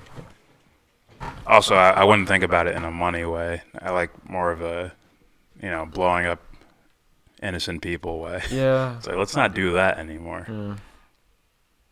Sinley, elect more black sociopaths. Vote me in, that's right. I'll be your black sociopath. That's right. I'll take drugs and then deny it for years. Start suing other people for saying it about me. I'll get that yellow jacket. Jay Breeze, I gotta say, my spidey sense is telling me this bitch is way more full of shit than Bernie. You might be right about that. Yeah. If she fucking says unconscionable one more time. No, it's covers his face. That was not a threat to violence against women. That was a. It's Ray's dad who disappeared. And he ain't coming back. All right.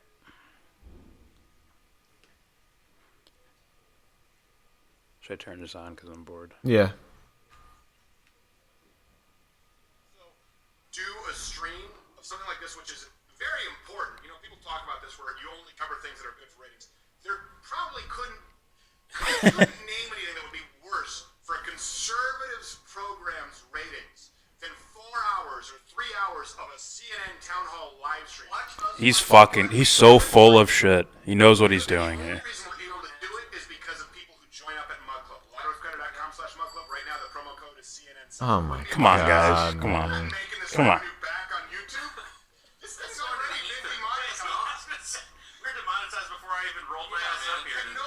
He literally has his lawyer on his show with him right now. You think we're gonna get away with some shit? No. Tweet me at SCrowder. People are getting notifications. None of our notifications are going out for live streams. I'm not just bitching about this because I know a lot of people bitch about everything. It's like, listen, we've accepted demonetization, but they told us. Remember, YouTube sent us a letter saying He's riding that shit. He's a mod. He's Jesus. We've been demonetized. Demonetized, yes. Just a threat of violence to minority women. How dare you, Jay Breeze? When you're out there tweeting, let's make sure when you're out there tweeting, All right, we're back on.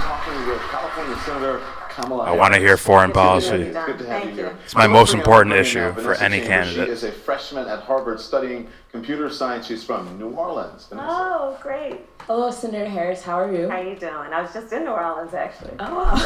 Who gives a fuck? So, my question talks about how this country plans to administer reparations to the descendants of former slaves. It's been discussed heavily. Yeah. Georgetown just voted to devote a portion of their students' tuition to administer reparations to the descendants of the 272 slaves who were sold in the 19th century to save the school. Don't need reparations. But a small step. God's sake, what's wrong with these people? What specific actions do you plan to take to administer reparations?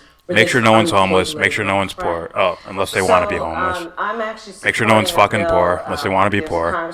Simple. Sheila Jackson Lee that has written this bill out of the House. Which Can we just take care of black people? Exactly No, what should be the take care of everyone. But to your point, and to just support your point, look, we had centuries of slavery in this country. We had decades of Jim Crow. We had legalized discrimination and segregation. And then we had de facto discrimination and segregation. I'm just going to talk over and this answer. To believe or suggest that those years of treatment and abuse and violence and crimes did not have an impact is to overlook the facts of history. And for that reason, I support the legislation and what we need to do to think about specifically what it means in terms of the next steps. But I thank you for that question. Senator, yes or no, do you support financial reparations? I support that we study that. We should study it and see. But look, let's look at this, for example. One of the issues that is very clear is that trauma, years of trauma or even one experience with trauma, can lead to lifelong consequences.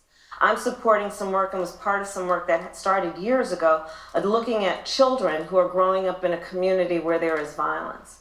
And if you look at the associated then physical health effects that are associated with exposure to trauma, and what that can mean in terms of physical disability, and not to mention what it means in terms of a child's ability to learn and be educated. There are real factors that can be associated with trauma. And when you are talking about the years and years and years of trauma that were experienced because of slavery, because of Jim Crow, and because of all that we have seen in terms of institutional and legal discrimination and racism, this is very real and it needs to be studied. And we need to look at exactly how the response should be played out and how it should be worked. I don't need to tell you that a big voting bloc in the Democratic Party, Black Americans. Yes. What's your agenda for Black America?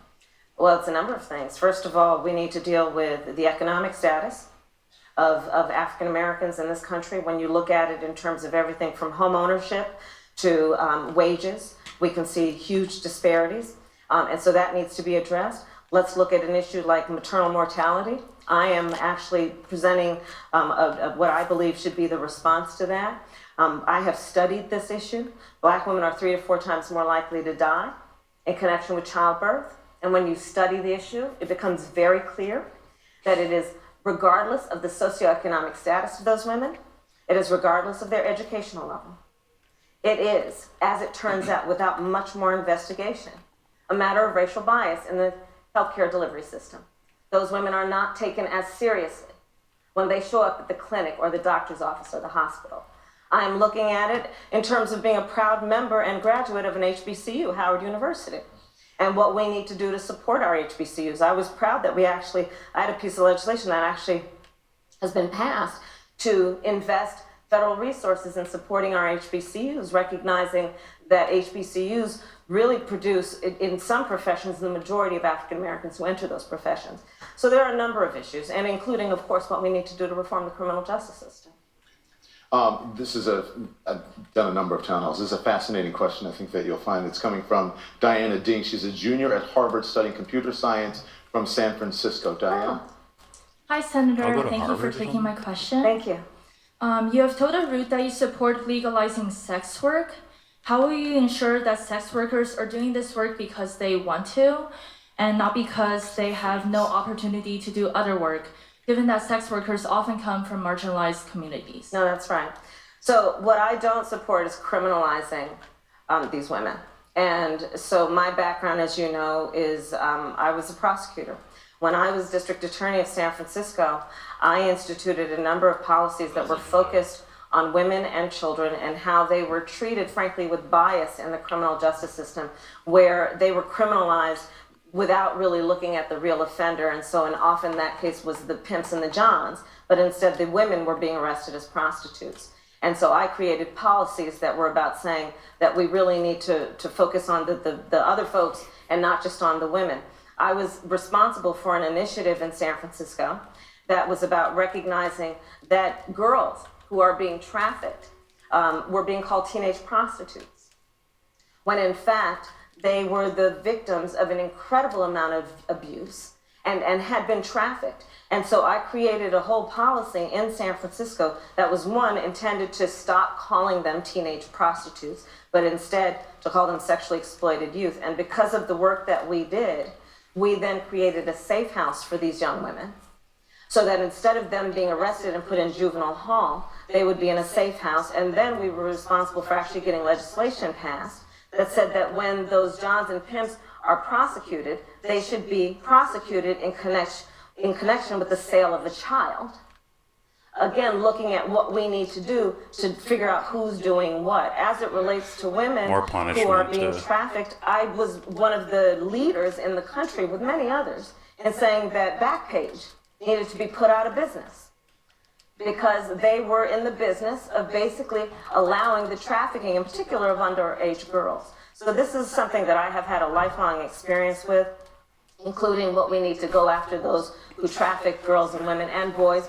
We should also be clear about that. It's like you have to change legal terms around. Seriously.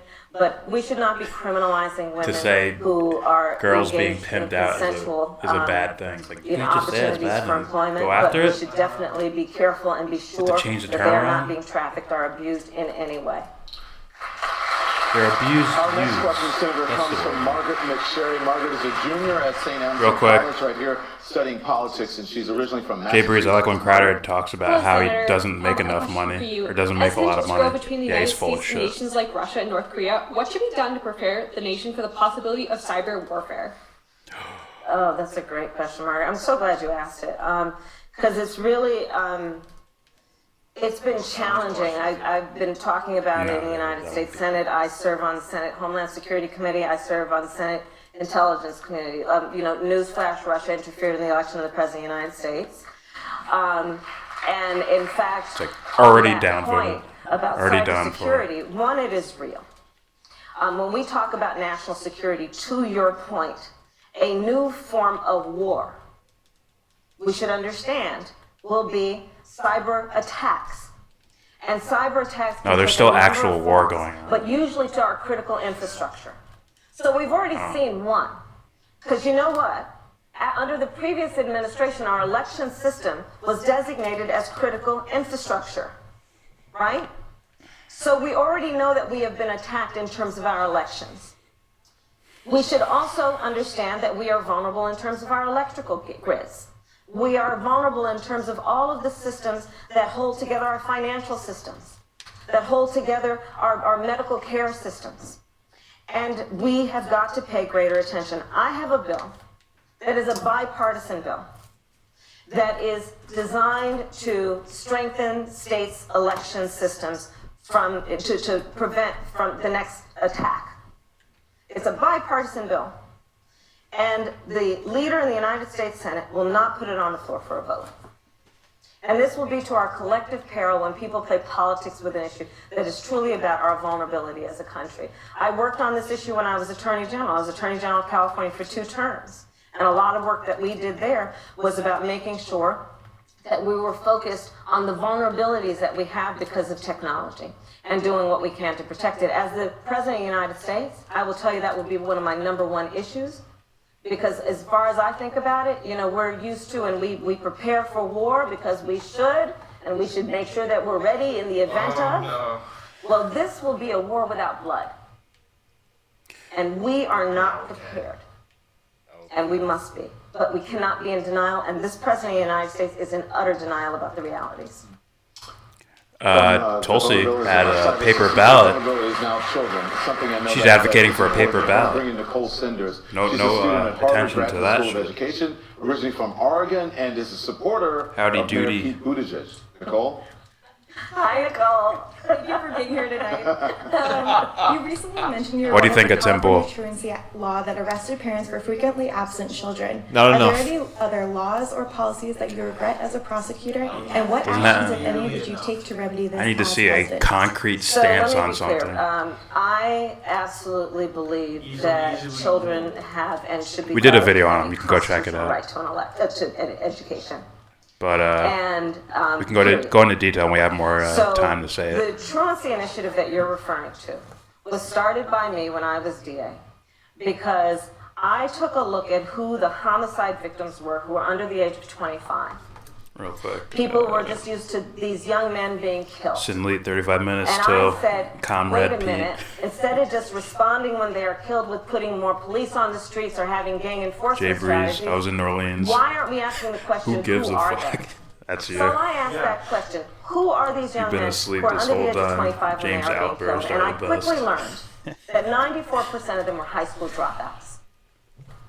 I then looked closer into the issue and learned of the chronically and habitually truant students, up to 40% of them were elementary school students, missing 50, 60, up to 80 days of a 180-day school year. So I decided to take the issue on. And I took the issue on for a number of reasons. One, understanding an elementary school truant is 3 to 4 times likely to be a high school dropout. 70% of the prisoners in the United States are high school dropouts. An African-American man who is a high school dropout and between the age of 20 and 24 is 2/3 likely to be in jail, have been in jail, or dead. So I took the issue on. And I said, what we've got to do is pay attention to the fact that these children aren't in school and put all the resources necessary to get them in school. And give their parents the resources, hold the school districts accountable. Why aren't the school districts raising the alarm and putting all the resources possible into getting these kids to school every day? And as a result of our initiative, first of all, nobody I went really to hate jail. answers like this, but And as a result of our initiative, we improved attendance by over 30%. And to put a fine point on this, when we look at the issue of education in our children, no child that's what happened. should be overlooked. And this is what the system does, guys. For certain kids, the system really doesn't expect much from them. That is a harsh reality in many places. And so when they're not showing up in school, the system just keeps moving. And I said, this is wrong. Let's put a spotlight on this issue. And let's deal with it because these children have a capacity equal to any child in any other school district. And you can best believe the community where I was talking about, a large part of those communities had an annual income, household income of about $15,000. You think of the children in those school districts that had an annual income of $150,000 or $300,000, you think the alarms would not have been raised if those children hadn't been attending school every day, much less missing up to 80 days of a 180-day school year? That's why I took that issue on. Another issue that I want to talk to you about, this is really important. I'm not sure if you were watching earlier, but Senator Bernie Sanders said that he is in favor of felons being able to vote while serving in prison. He was asked specifically about people like the Boston Marathon bomber, also people who are convicted of sexual assault, and he said, this is a quote, "The right to vote is inherent to our democracy, yes, even for terrible people." Do you agree with that, Senator? I agree that the right to vote is one of the very important components of citizenship. And it is something that people should not be stripped of needlessly, which is why I have been long an advocate of making sure that the formerly incarcerated are not denied a right to vote, which is the case in so many states in our country. In some states, permanently deprived of the right to vote. And these are policies that go back to Jim Crow. These are policies that go back to the heart of policies that have been about disenfranchisement, policies that continue until today, and we need to take it seriously. But people who are convicted in prison, like the Boston Marathon bomber, on death row, people who are convicted of sexual assault, they should be able to vote? I think we should have that conversation. Having it now. I know. Having it now. Thank you. We're going to have more with Senator Kamala Harris from the special Democratic, CNN The Democratic. look on her presidential fucking town face. hall. I wish I could rewind. After this break, don't go anywhere. So what's your opinion on foreign policy as well as bombing innocent babies and children and women and men and whatever have you? What's your opinion on that? I think we should have that conversation. See, having a conversation about it now is Fuck. unconscionable. What the fuck is going on? How do you get away with that? You should have saw the look on her face. I think he looked away. I wasn't looking. I'm just listening. Because it got quiet and it was a little awkward, like standoff between Lemon and Harris. Yeah. And she had this like sour look for a bit, then went back to the camera smiling. Ew. I think. I could be wrong. Well, you could always replay this tomorrow. Yeah.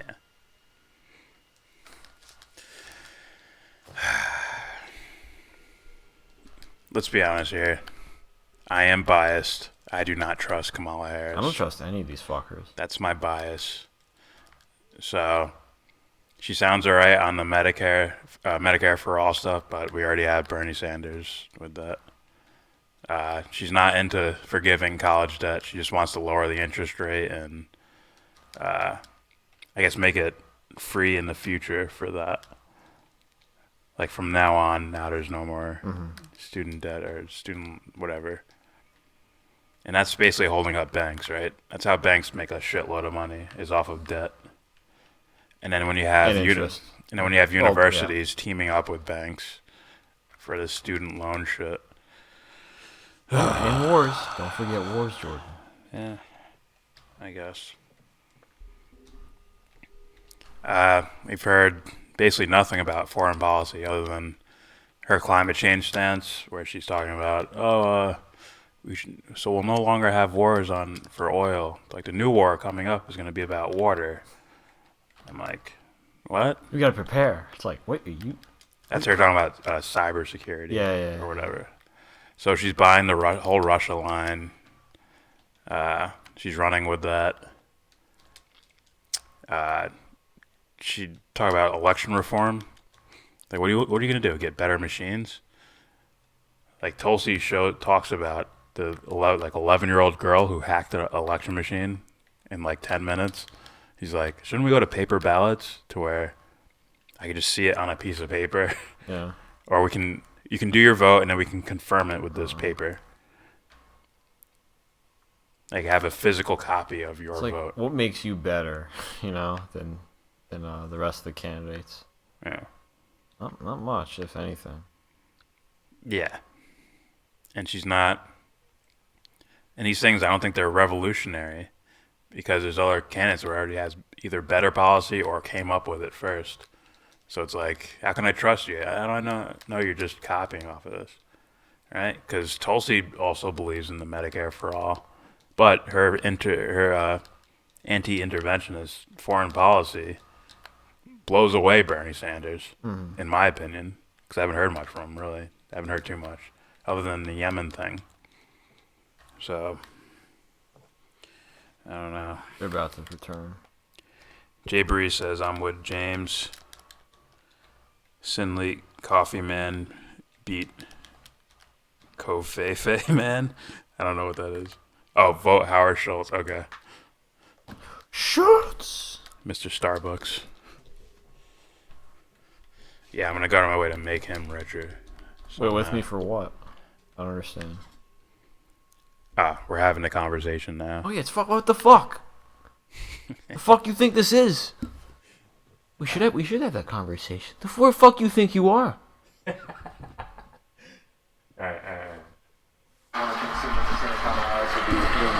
So let's jump right into the questions. So let's bring in Sahil Lauji. Sahil's a sophomore at Harvard from Atlanta who says he is supporting Senator Bernie Sanders. Sahil? Hi, Senator. Hi, Sahil. As a fellow mixed person of African and Indian descent, how does our identity serve you as president of this country? That's a great question. That's a horrible question. There's something that I feel very strongly about this moment in time. That's not horrible. I think of this as being an inflection. It should just be point like the last question, though. I think it should be the last of a million questions. For a variety of reasons. So I don't mind that is having requiring any us question all asked. It should be like, look in the mirror, it should be way each one down of us here. collectively look in the mirror and ask a question. That question being, who are we? Our identity. And I believe part of the answer to that question is we are better than this. The other part of it is understanding that in this inflection moment, there are very powerful voices in our country right now that are trying to sow hate and division among us. Russians. And we need to speak many truths. And one of them is this. The vast majority of us have so much more in common than what separates us. And I know that to be true. I know it to be true because I've been exposed to many cultures. Right? You got me. Right, there you go. So I They are going to, you could do better. I know it You true, could do to better. be true based on what I call the middle of the night thought. Some people call it the 3 a.m. thought. Other people call it the witching hour. You know, Jay that, Breeze, you know I don't what I'm trust talking these about? When you wake fuckers. up in the middle of the night with that thought that's been quoting weighing you. on you. I don't fucking trust these fuckers. For the vast majority of us, when we wake up in the middle of the night thinking that thought, it is never through the lens of the party with which we're registered to vote. For the vast majority of us, when we wake up thinking that thought, it is never through the lens of some simplistic demographic a pollster put us in. And for the vast majority of us, when we wake up thinking that thought, it usually has to do with one of just a very few things. Our personal health, the health of our children, our parents. For so many Americans, can I get a job, keep a job, pay the bills by the end of the month, retire with dignity? For our students, can I pay off those student loans? For so many families in America, can I help my family member get off their opioid addiction? The vast majority of us have so much more in common than what separates us. And while there are these powerful forces that are trying to sow hate and division among us and have us pointing fingers at each other and, oh, you're that and I'm this, I say I'm not buying it. I'm not buying it. And that's how I think about my experiences. I know how much we have in common. And right now, our country requires leaders, and the top leader, to instead of using a microphone in a way that is about fueling the fan of hate, instead of using the bully pulpit of the President of the United States in a way that is about talking about, well, on both sides, there's merit. We need leadership in this country who has through personal experience and through ideals and through just an ability to see who people are and speak truth. We need leadership that understands the vast majority of us have so much more in common than what separates us, and they've got to stop dividing us, and that's why I'm running for president. That's one of the reasons. So let's talk about Fucking bowl of bran flakes or whatever the fuck. Corny ass actor. It would be a trap. It would be a mistake for Democrats to fall into a trap of a conversation about winning back, quote, the guy in the Midwest. Which Sin Lee, she reminds me so much of Hillary. Yeah. What I mean is that there's a conversation She has a little bit more charisma, though, among for many sure. people, including pundits. But I don't trust her. No, I don't mean you. I didn't think so, but thank you. Thanks for clarifying. I just meant on TV. I'm just keep funny, digging right? myself. Kids dying? It's funny. They will I'm be gonna do talking, radio of course, about my after this. performance tonight, those same pundits. Okay, in any event, there's a conversation that all of us have been about, especially Yeah, she in the fucking 2020 does, election, says Jay Breeze. which is a conversation Yeah. saying, oh, who can talk to the person in the Midwest? Oh, and I reject that notion that you have one conversation with someone in the Midwest and another conversation with somebody in the South and another conversation with people who live on the coast. I reject that notion, and I think it is short-sighted, and it is actually not Welcome to Memphis. connected with where people really are. I'm A to the O to American the C. public don't want that. They don't want that. So that's what I meant by that. All right. All right. Let's bring in now Kimberly Morrow. She is a senior studying politics and has worked full-time while attending school at the University of New Hampshire, Manchester. Kimberly. Oh, great. Hi, Kimberly. Good evening, Senator. Through my studies as a politics and society major at UNH Manchester, I've learned that women in our country face very real inequalities in the workplace. Women trail men in income, promotion to leadership positions, and labor force participation rates. What do you plan to do as president to level the playing field and empower working women? Well, on day one, we need to pass the ERA, Equal Rights Amendment. We also need to speak louder about the realities of the facts, just as you've done now. And thank you for your leadership on this, because it is something that has to be acknowledged and dealt with. Women are paid on average 77% to the dollar. And then if you look at African American women and Latinas, even less. And for doing the same work. You look at the fact that we have a real battle in this country around minimum wage and the need to increase minimum wage. We should understand minimum wage is a minimum standard of living, but federal minimum wage is $7.25 an hour, which averages $15,000 a year, and the majority of women are minimum wage workers. Let's look at the issue of what we need to do around disparities around issues like childcare, understanding that women are the primary caregiver to children, and yet we don't have a national policy around affordable childcare, which I am a proponent of. We need to also address what is happening in terms of understanding that women's issues, to the point of being marginalized, have to be brought to the forefront, and we should also reject a conversation that women's issues are just for women to be concerned about, when in fact the reality is that when you lift up the economic status of women, you lift up the economic status of families and communities and all of society. That's how I feel about that. Matthew Solomon is from Massachusetts. He's a junior at St. Anselm, studying politics and peace and justice. He's also the president of the school's LGBTQ Alliance. Matthew?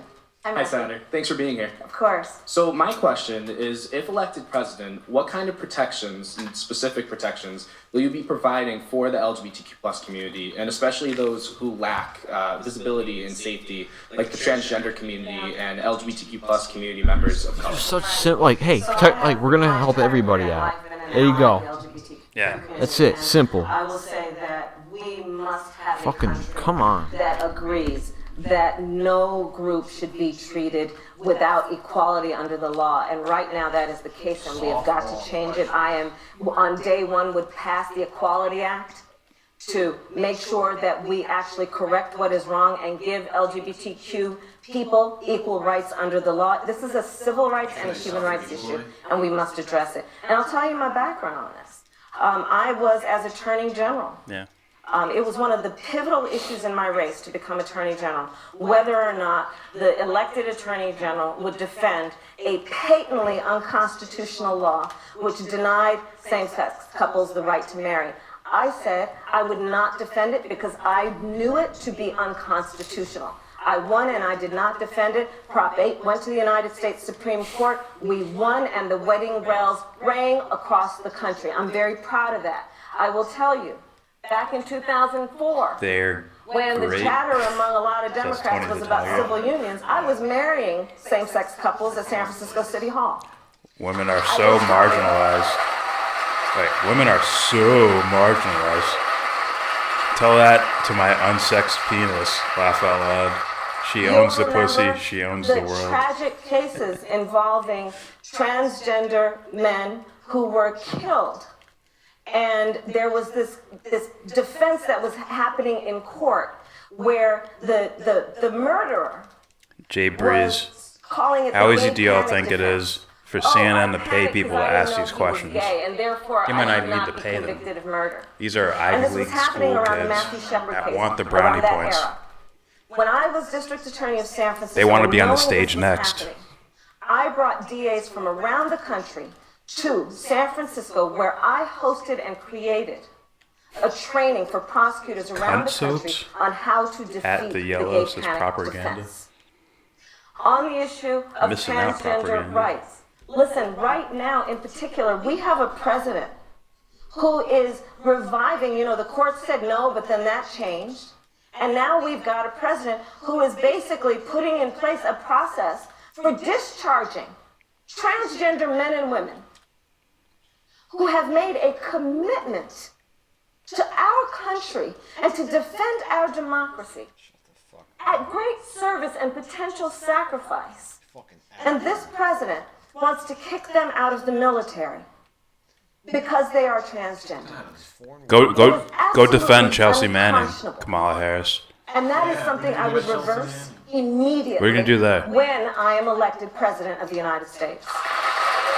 I want to bring in Rachel Donnelly. Rachel's a They're great. from Colorado. Rachel? Let me guess, a man held you down from running for president. The past couple of years, Laugh out loud, people getting dumbass. involved in politics and Yeah, she's playing the game, organizing around identity issues such as politics. gun control Not gonna and help her climate win. change.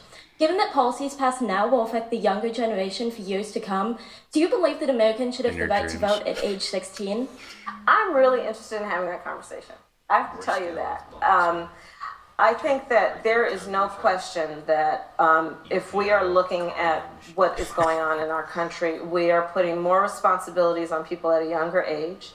And the larger number of people that we can involve in the electoral process, I think the more robust it would be. Kamala Harris is speaking. The downsides of the way that our system is currently constructed, but thanks to CNN for doing this town hall with students, is that if people don't vote or they don't write checks, they don't get heard. And I believe strongly that you can judge a society based on how it treats its children. And you can look at what we are not doing for our students, for our teenagers, and even younger. And I believe that if they had greater political power, maybe we would get our act together a little bit better than we've been doing, and maybe that's one of the steps toward it. Yeah. I will also say, though, that what I am so excited about, I think people should be tricked, put in a VR machine to where they think that's reality, and then test them before they can fucking vote. One of the things that is so that we have to remember about the history of our country is some of the greatest movements that we have had that have brought about change, social change, advancement, progress, have been fueled and born from our students. Yeah. Thank you, Senator. Thank you. That's it for Senator. Thank you. So I know I went by fast, right? So we want to thank Senator Kamala. Thank you for that fucking bowl of nothing. Thanks. You fucking softball, easy serve ass question, Golden Corral quality fucking food. Fuck out of here. Fuck out of here, man. What the fuck is this? Fucking dollar menu ass. Up next is Conrad Pete. I gotta piss. Thanks for announcing that. I'm not just gonna leave. Eric Gray says she's pandering so bad she's gonna turn into a fucking panda. Yeah, she's selling it for sure. And she does want to make prostitution legal, so not a bad start. Was that insensitive of me to say? Sorry. Propaganda. Females in foreign countries have zero rights. Also, females may have power over poor dudes. But just remember that Trump has slept with more females than all of us in this stream. Females are marginalized. Is that true? I don't know. The first part's definitely true. These guys don't talk about... They'll complain about kids getting education, but they'll be ready to shoot a bomb over there in the Middle East somewhere. Or starve a kid in Yemen. Or starve kids in Venezuela. They're okay with that. It's about our kids, not any other kids. The kids that are gonna grow up and then try to attack us. Shit like that. Propaganda. A lot of females and people, period, cry wolf, and make marginalized groups discredited. Yeah. Most famous one, Jussie Smollett, right? Sinley, Bernie, you want the Unabomber to vote. I know. It's like, come on, guys. Like, I don't know. I like his idea on that. Like, give everyone a chance to play a role, to be a part of society in a peaceful way. So it's like, they're not going to, like, vote for, let's make rape legal so I get out of prison. Like, they're not going to find that candidate. At least I hope they don't. Propaganda. Yeah, they're letting her eat out of their hands. Panda. They're great. Yes, I'll have the value fries. Sinley, Kamala. You like women, right? Oh my god. Yeah, so typical thing. See, Bernie's policy driven, so he gets policy type questions. These other guys, they seem to get like, I don't know, identity questions. Mayor Pete probably gonna get softballs. I know what I would ask. I would ask about that New York Times article, to where they're having secret dinners talking about having a plan to take down Bernie Sanders. That's a question I want to hear about Pete Buttigieg. I also want to hear detailed foreign policy from all the candidates. I want a detailed medical plan from Pete Buttigieg. But let's see if CNN will actually ask those questions. Jay Breeze, dude, if she's going to legalize pussy, then she gets my vote. Now, see, she's going to prosecute the guys and allow the women to be free. That's what I got from her little story. Point is, if someone's desperate for money, then they shouldn't have to be in that type of position or any position. They shouldn't have to work at Walmart if they're doing it based on desperation. He's not on stage yet. Propaganda. Females are always left alone to take care of children in war zones, while men have the security of the military. They feed you in the military. Females are not allowed in the military in some countries. All right, the next guy up is Mayor Pete. Tyranny goes both ways. Yeah. So.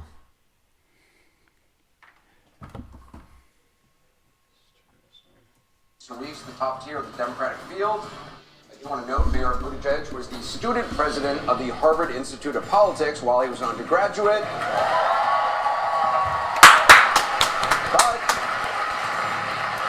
But he had no role in organizing this event. Please welcome Mayor Pete Buttigieg.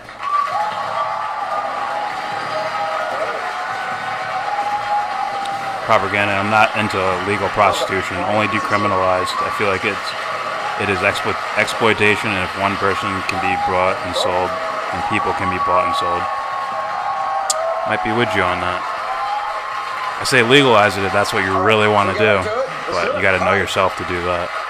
First question is from Araulua Amatoa. She's a freshman at Harvard from Idaho. Araulua. Hi, thank you, Mayor, for taking my question. So, in a recent comedy piece, Trevor Noah said that you were the exact opposite of Trump in many regards, going so far as to say that you were the anti-Trump.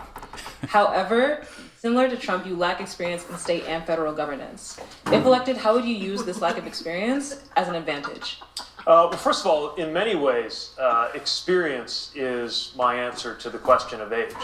I get that my experience is not the most conventional for somebody running for president, but unlike this president, I have experience in government. As I often point out, I got not only more experience in government than the president, but more executive experience than the vice president, and more military experience than anybody who's come into that office since George H.W. Bush.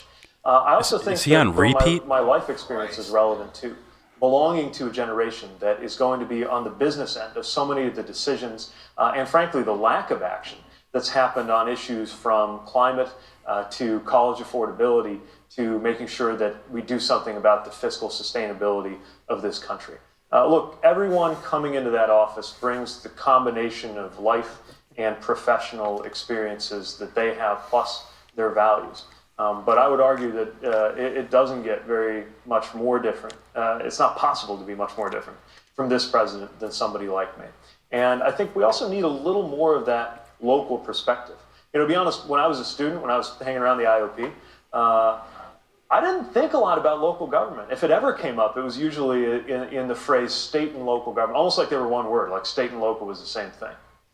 But all I really thought about was federal government. But what I found is there's so much purpose, so much meaning, but perhaps most importantly for today, so much actual problem solving that happens at the local level. Like, you would never have a city government shut down because of a disagreement over policy. Like, if I got a problem with our legislative body, our council, it would never lead to the city shutting down because we deliver water. So it's not possible. You need water to live. And so we simply figure it out. And now I think we need that same attitude to make its way into federal politics before it starts happening the other way around. I got to follow up on that. I'm just checking out your campaign website. It's got a lot about who you are, what you believe in. Non-question with a non-answer. It doesn't have anything it was a real specific answer about to a policy, non-question. like nothing. There's no policy section on it. At what point do you need to start actually presenting specific policies and a whole policy platform? Well, I think I've been pretty clear where I stand on the major issues. I think I led the field in opening up the debate about policy on structural reform for the Supreme Court, for example. I'd say I've been more specific than many in offering a pathway to get to a Medicare for all environment versus just saying we can make it happen. And there's a tool coming online shortly, if it's not there now, that will make it possible to just enter a keyword and see, visualize, pull all the video on what I've said about that particular issue. We'll continue to roll out specific policy proposals. I don't have too, policy but yet. I also think it's important that we not drown people in minutiae before we've vindicated the values that animate our policies. Because as Democrats, this is a habit that we have. We go right to the policy proposals, and we expect people to be able to figure out what our values must be from that. I expect that it will be very easy and clear to tell where I stand on every specific policy challenge of our time, but I'm going to take the time to lay that out while also talking about values and everyday impacts, rather than competing strictly on the theoretical elements of the proposals themselves. But it's hard to compare where you stand to, Elizabeth Warren, who was out here. Even from your website, it's sort of like comparing. It's not. You just can't compare a policy decision. Rose. So thanks. If well, some of that will come out tonight, and I look forward to that. Again, I think I've weighed in pretty specifically on a number of policy issues. We're now in the second week of my campaign being official, and we'll continue building our website accordingly too. Cool. All right. Let's bring in Hannah Schoenbaum. Yay, no policy. Yay. Hannah Schoenbaum is a sophomore at Boston University studying journalism from California. Hannah? Hi, Mayor Buttigieg. You've said in past interviews that you believe large corporations are the biggest challenge facing America. What specifically is your plan for addressing corporate control? If you believed that you'd like to break up these major corporations, what legislative action would you take to do so? Great. So there are several problems in our economy's relationship to our democracy right now. The biggest problem that I have with corporate America is the way that concentrations of wealth and corporate power have turned into concentrations of political power. And it's one of the reasons why I think we need to act quickly to establish as a matter of principle that corporations do not equal people and that money does not equal speech. Some have said that within the framework of the Constitution, you can't draw those boundaries, and that led to a decision that I think has been disastrous for our politics, which is the Citizens United decision. I don't believe that the Constitution says that. I was just quoting you. If that's going to be the direction that our federal judiciary takes, If you're talking to us, tag us in the comments. If not, formulate a constitutional amendment to clear this up once and for all. And I'm under no illusion that it's possible overnight to get that reform. But I think most Americans actually agree that we need to get money out of politics. Now, as you said, there's also issues with the sheer agglomeration of different business interests into single corporations. But part of how we regulate that is according to whether they're behaving in an anti-competitive fashion. Right? This is the basis of antitrust. Guys, if you have a question or a comment for us, just put an at the yellow brick road so we know. With regulating tech companies. And part of why that's happened is it was always based around the idea that the reason you got to stop monopolies from happening is that when they happen, they start to jack up prices. So that framework made a lot of sense for making sure that railroads or fruit companies could get broken up if they were abusing the system. It's not designed to handle some of these tech companies where there's actually no price at all. The product is made free, or at least it's free on its face. We've learned, in part because of the way our data are used by these companies, that nothing is actually free. And so we're going to need to empower the FTC to be able to intervene, including blocking or reversing mergers in cases where there's anti-competitive behavior by tech companies, even if it can't directly be applied to pricing, because you're not seeing it in the form of changes to prices because the product's free. Got a question about immigration. This is Leo Garcia. He was born in Bogota, Colombia. He grew up in Houston. He's a sophomore studying sociology and chemistry at Harvard. Leo? While currently DACA only protects about 700,000 immigrants, there are about 11 million others that are currently unaddressed. How do you approach a comprehensive immigration reform, and how do you feel about the Dreamer narrative that only addresses these 700,000? Well, I think the reason that the Dreamer story is so powerful is that it reflects the experiences of people who are Americans. They're not US citizens, but in many cases, this is the only country they can even remember because they came to this country through no choice of their own. And so I think it's one of the reasons why there's a broad US consensus that we need to find a way to protect Dreamers. But as your question brings about Venezuela, out, there Peter? are over 10 million people who are undocumented immigrants in this country who don't fall into that category. And the reality is we can't have comprehensive immigration reform that works unless it addresses the status for those 11 some million undocumented immigrants. So what we need to do Fucking is twerp make sure there's a propaganda. pathway to citizenship You for twerp. them too. The things that's incredibly frustrating about this to And me that's racist, is that yellow there's actually dick. broadly an American consensus on what we're supposed to do about this. You know, leadership is supposed to be about taking issues that are very divisive and somehow finding a way to unify Americans around that. That's how a good president earns her or his paycheck. But right now, we have an issue where there's actually a pretty broad consensus, and it's been used to divide us. It's actually a remarkable feat of whatever the opposite of leadership is. And you can see it because there have been healthy compromises, bipartisan immigration reforms that have passed in one chamber, the House or the Senate in Washington, only to go die in the others.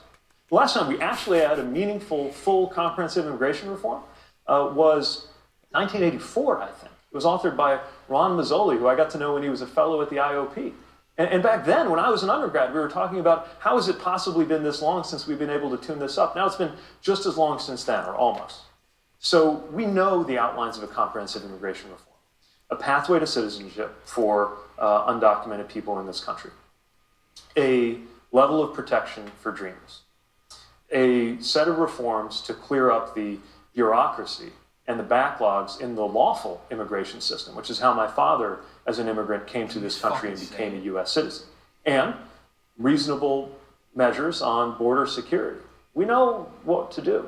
It's just that we don't have the leadership in Washington to do it. And I'm afraid one of the reasons is we've got a White House that has actually computed that it is better off politically if this problem goes unsolved so that Americans can continue to be divided around it for short-term political gain. And that has got to end with a new president. What about the source of it? Like, why are they coming here? Yeah, what are you gonna do? Why are they coming to the fences and the walls and the Indiana borders? allowed it, would you support South Bend being a sanctuary city? So one of the things I've noticed, because we were trying to figure out in South Bend what this meant when the Department of Justice was threatening mayors with withdrawing our JAG funds and grant funds for the police department based on whether we were a sanctuary city, they couldn't actually tell us what that means. I regard us as a welcoming city. Some conservative talk show hosts may say that makes us a sanctuary city. I don't know. Here's what we do in South Bend.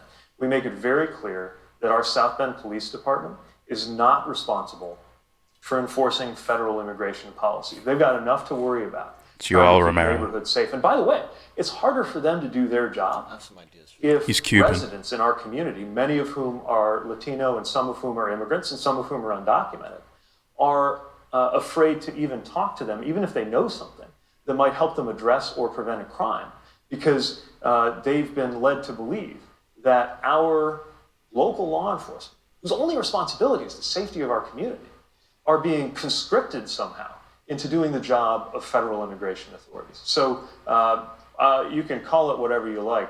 That's our policy. We're a welcoming city, and I guess the president thinks America's full. We're not. I would be delighted to have more people. We have a population growth strategy in our city. Our city was built for 130,000 people. We only have 100,000 because so many people left after the auto factories collapsed in the 60s. We got plenty of room for more residents and taxpayers who want to help fund the snow plowing and the firefighters that I got to have for 130,000 people's worth of city with only 100,000 people to pay for it. And let us not forget that in many respects, from property taxes to sales taxes, undocumented immigrants are taxpayers. And the truth is, in many respects, because they are not eligible for a lot of benefits, Hey, Joel. they are subsidizing the rest of us, which is just one more reason we got to get this sorted out. All right, we got another question? Easy question. Like, I'm all for, like, oh, we need to protect people, give them a place to stay, or whatever. This is, but you don't look at the...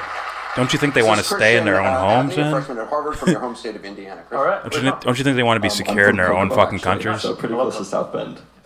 So I'm from a city very similar to yours, a small Midwestern town that's No obviously comment been on very U.S. affected intervention. by the post-industrial situation of the United States.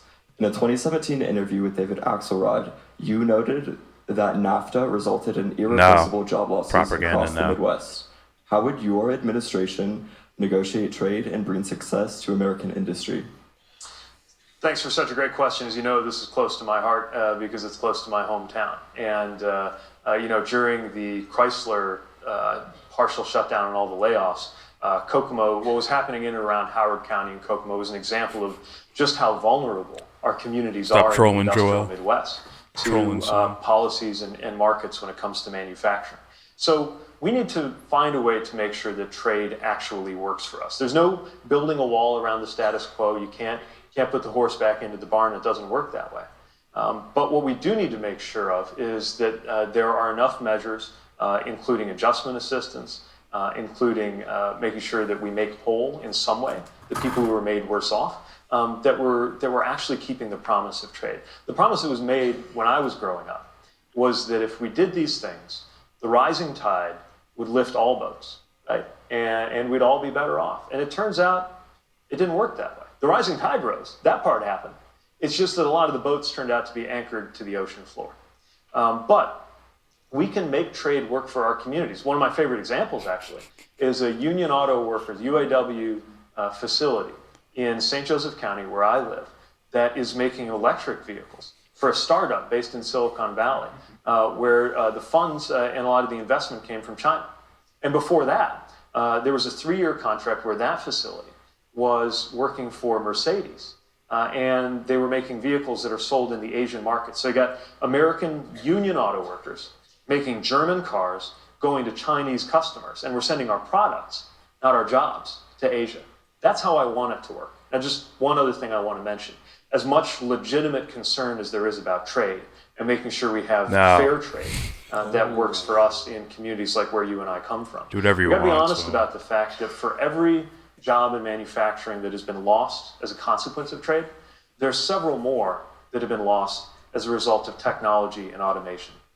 And that's not going to change. That facility I was telling you about making electric vehicles, even though they're planning to make something on the order of 30 to 50,000 cars, does it with hundreds of workers, not thousands or tens of thousands, the way it used to work in the Studebaker days when South Bend was an automotive center.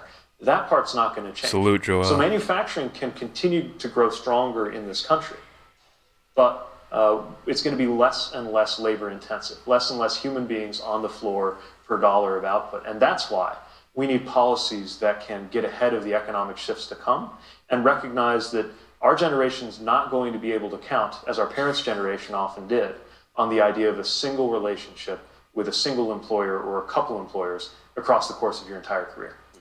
Another question. This is that's why Andrew Yang has the UBI. Science at the University of New Hampshire. Kelsey. Hi, Mayor. Unless you want people to have like the 8 school jobs I attend, to the keep up. University of New Hampshire, has one of the highest in-state tuition rates for public schools in the whole country. How would you work to ensure that these rates don't rise and make it so future students won't have to deal with such a financial burden? Thank you. This is kind of a personal issue for us because Jason and I live with 6-figure student debt. And so I know what you're up against. And in particular, in speaking with students and policymakers here in New Hampshire, I've learned about the extent to which in-state tuition here is actually higher than it would be for you to go out of state to a lot of other states, which of course defeats so much of the purpose of having higher education institutions that are supposed to build up the life of our state, right? It's almost like a big sign saying, get out. It makes it that much harder if you're committed to being part of the community or the state that produced you. So there are several things that we've got to do.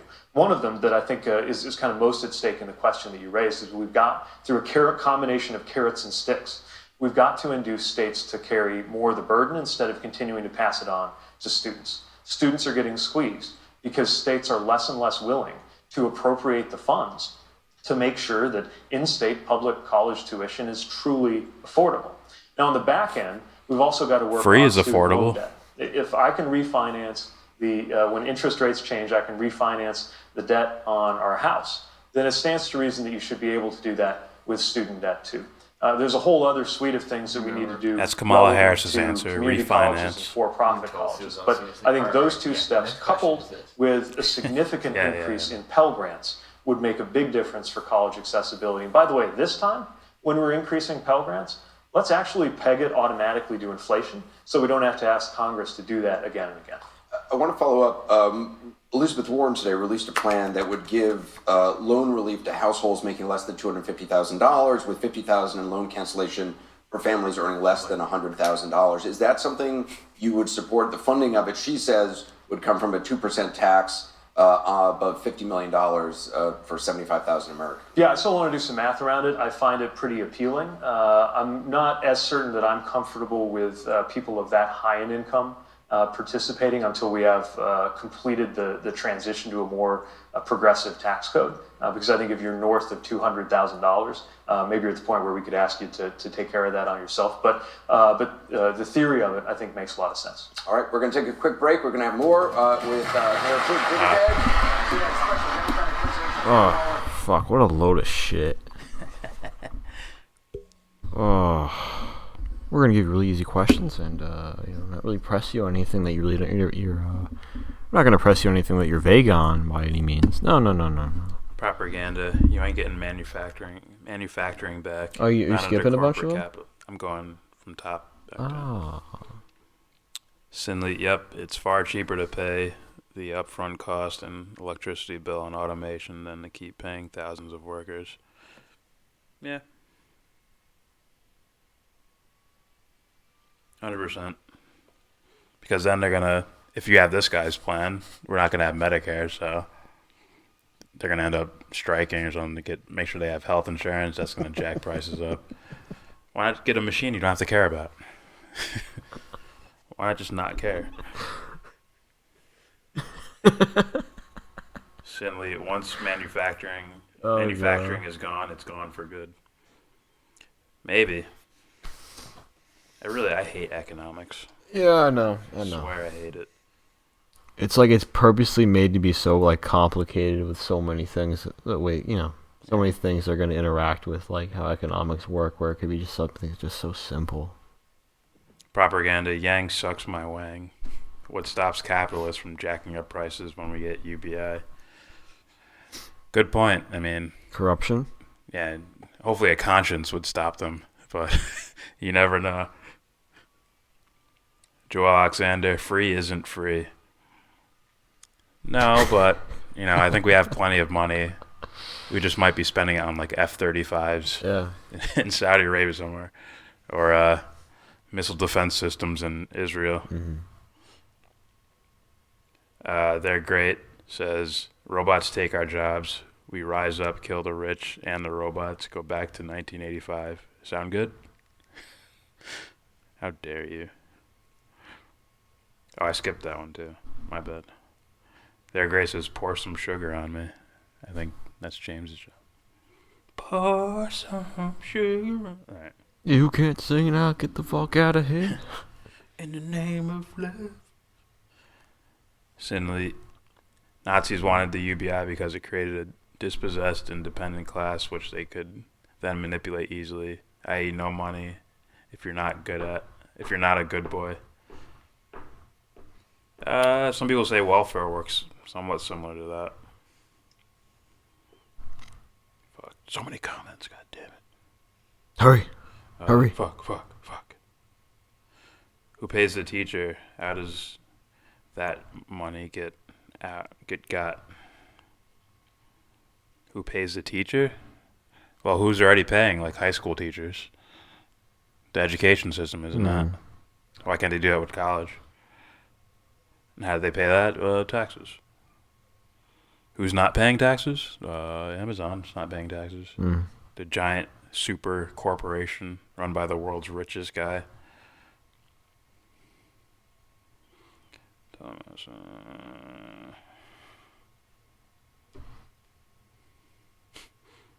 my math is great. We don't need any rich people.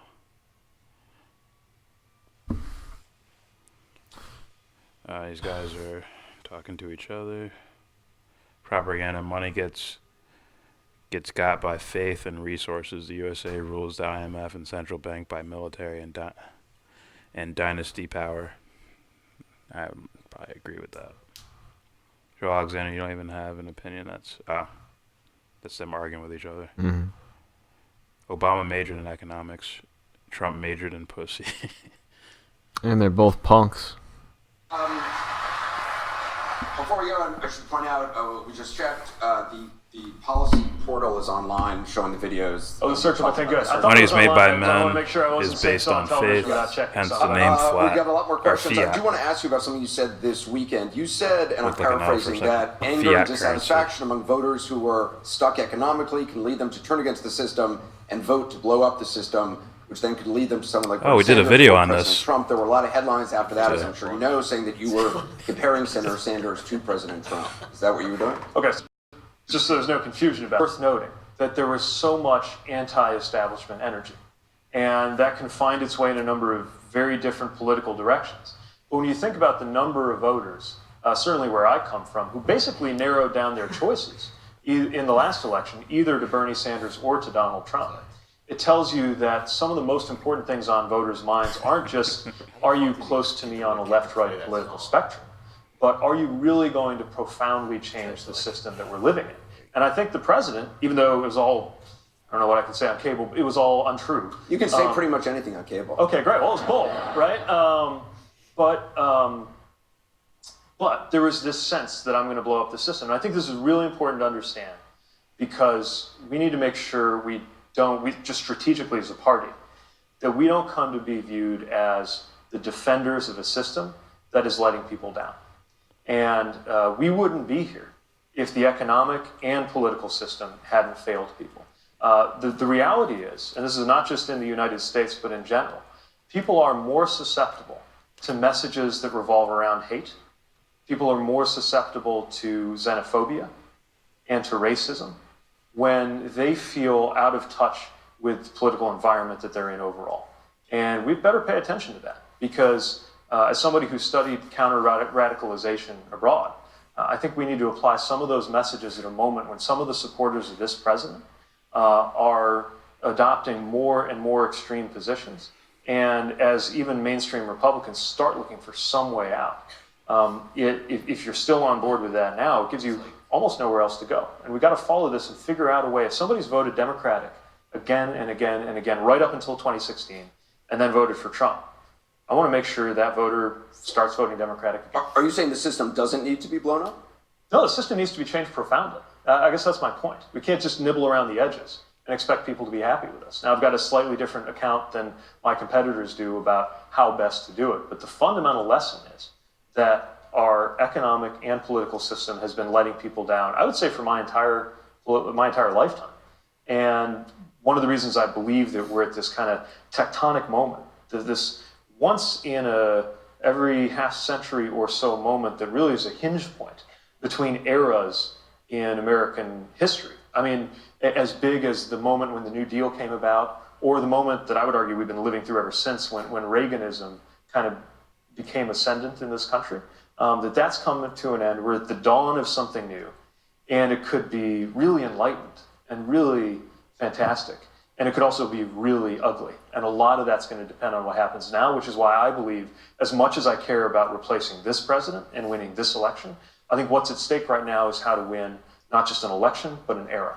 Just before we go to the audience, one more question. Senator Sanders earlier this evening said he's in favor of felons being able to vote, even while serving their prison They're fucking terms. sticking He was to asked this. specifically about people like the Boston Marathon bomber, people convicted of sexual assault, rape and other things, pedophiles. He said the right to vote is inherent to our democracy, yes, even for terrible people. Senator Kamala Harris just said we should have that conversation. She didn't really answer one way or another. What do you think? Should people convicted of sexual assault of the Boston Marathon bomber, should they be able to vote? While incarcerated? Yeah. No, I don't think so. Graham Hancock. I do believe that when you are out, when you have served your sentence, then part of being restored to society is that you are part of the political life of this nation again. And one of the things that needs to be restored is your right to vote. As you know, some states and communities do it, some don't. I think we'd be a better country if everybody did it. And frankly, I think the motivations for preventing that kind of reenfranchisement in some cases have to do with one side of the aisle noticing that they politically benefit from that, and that's got some racial layers too. So that's one of many reasons that I believe that reenfranchisement upon release is important. But part of the punishment when you're convicted of a crime and you're incarcerated is you lose certain rights, you lose your freedom. And I think during that period, it does not make sense to have an exception for the right to These vote. guys weren't voting in the first place. If you give them a chance to fucking maybe care about something beyond themselves, maybe they'll spend their time in prison like, oh, how can I make the world a better place? Let me investigate this shit. Good evening, Mayor. Thank you for taking my question. I don't think it would hurt in the long run. In your autobiography, Shortest Way Home, you are proud of setting and achieving the goal of 1,000 vacant and abandoned houses bulldozed or repaired within 1,000 days, which had severe consequences for the communities of African Americans and Latinos in South Bend. Can you offer some insight into what you've since learned from the ramifications and criticisms of this project, and how this would inform you in crafting national legislation? Sure. So first of all, let me explain how we got to that point. So South Bend, as I mentioned, lost about 30,000 people between the 1960s and the time that I was running for mayor. And when I was knocking on doors, especially when I was knocking on doors in minority and low-income neighborhoods, I didn't just say, hey, I'm Pete, you should vote for me, here's why I'm great. I also asked a lot of questions about what was going on, what was on voters' minds. What is the biggest thing you wish the city was doing for you? And the number one answer I heard citywide, but also an answer I heard in particular from people living in minority and low-income neighborhoods was do something about the vacant, boarded up, and collapsing houses around me. Because if you're a homeowner, and there were so many homeowners, especially in areas that had frankly been victimized by redlining over the years, and We'll answer you there, great. low We'll answer income, that. and we're Give us now a seeing second. these collapsing houses around them. It destroyed the value of those homeowners too, and it was eroding one of the sources of wealth that many of these low-income families had. And if you're not a homeowner, if you're a renter, then you're living in a neighborhood where often an abandoned house could be used as a headquarters for drug operations or other things that made you less safe. And so as soon as I took office, I asked the team, all right, how many vacant and abandoned houses do we have to deal with? And nobody could even tell us. There were so many we couldn't figure out how many there were. And so that's when we started about a year-long process of really assessing what was going on, trying to map the issue, trying to figure out the difference between a house that was just an isolated case in a relatively well-off neighborhood, where we knew there was going to be a lot of value in that house, which meant it was the case that the best approach was probably just aggressive code enforcement, because chances are the owner had the means to do something about it and just hadn't got around to it, to areas where sometimes you'd have a whole block with more than 50% of the homes on it vacant.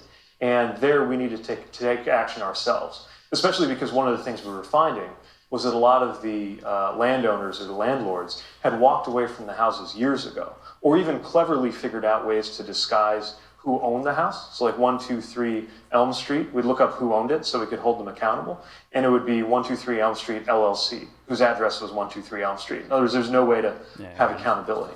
And I just thought these neighborhoods are never going to be as safe as we want them to be unless we do something and act fast. So that's why we set aside funding to reinvest it in these mostly low-income and minority neighborhoods in the form of repairs on houses we could save, demolishing houses that we couldn't, and enforcement for irresponsible landlords that were allowing these homes to deteriorate.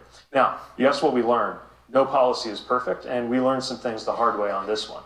In particular, what we found is that our policy tools didn't do a great job at first of being able to tell the difference between a sort of big, bad, out-of-town landlord who just thought of these houses as lines on a spreadsheet and never even visited South Bend, and somebody who maybe had 3 or 4 properties in town as investments, or one area where we had a lot of issues was somebody would buy a house believing they could fix it up and not even know that it was on the vacant and abandoned list and that we were coming in to demolish it.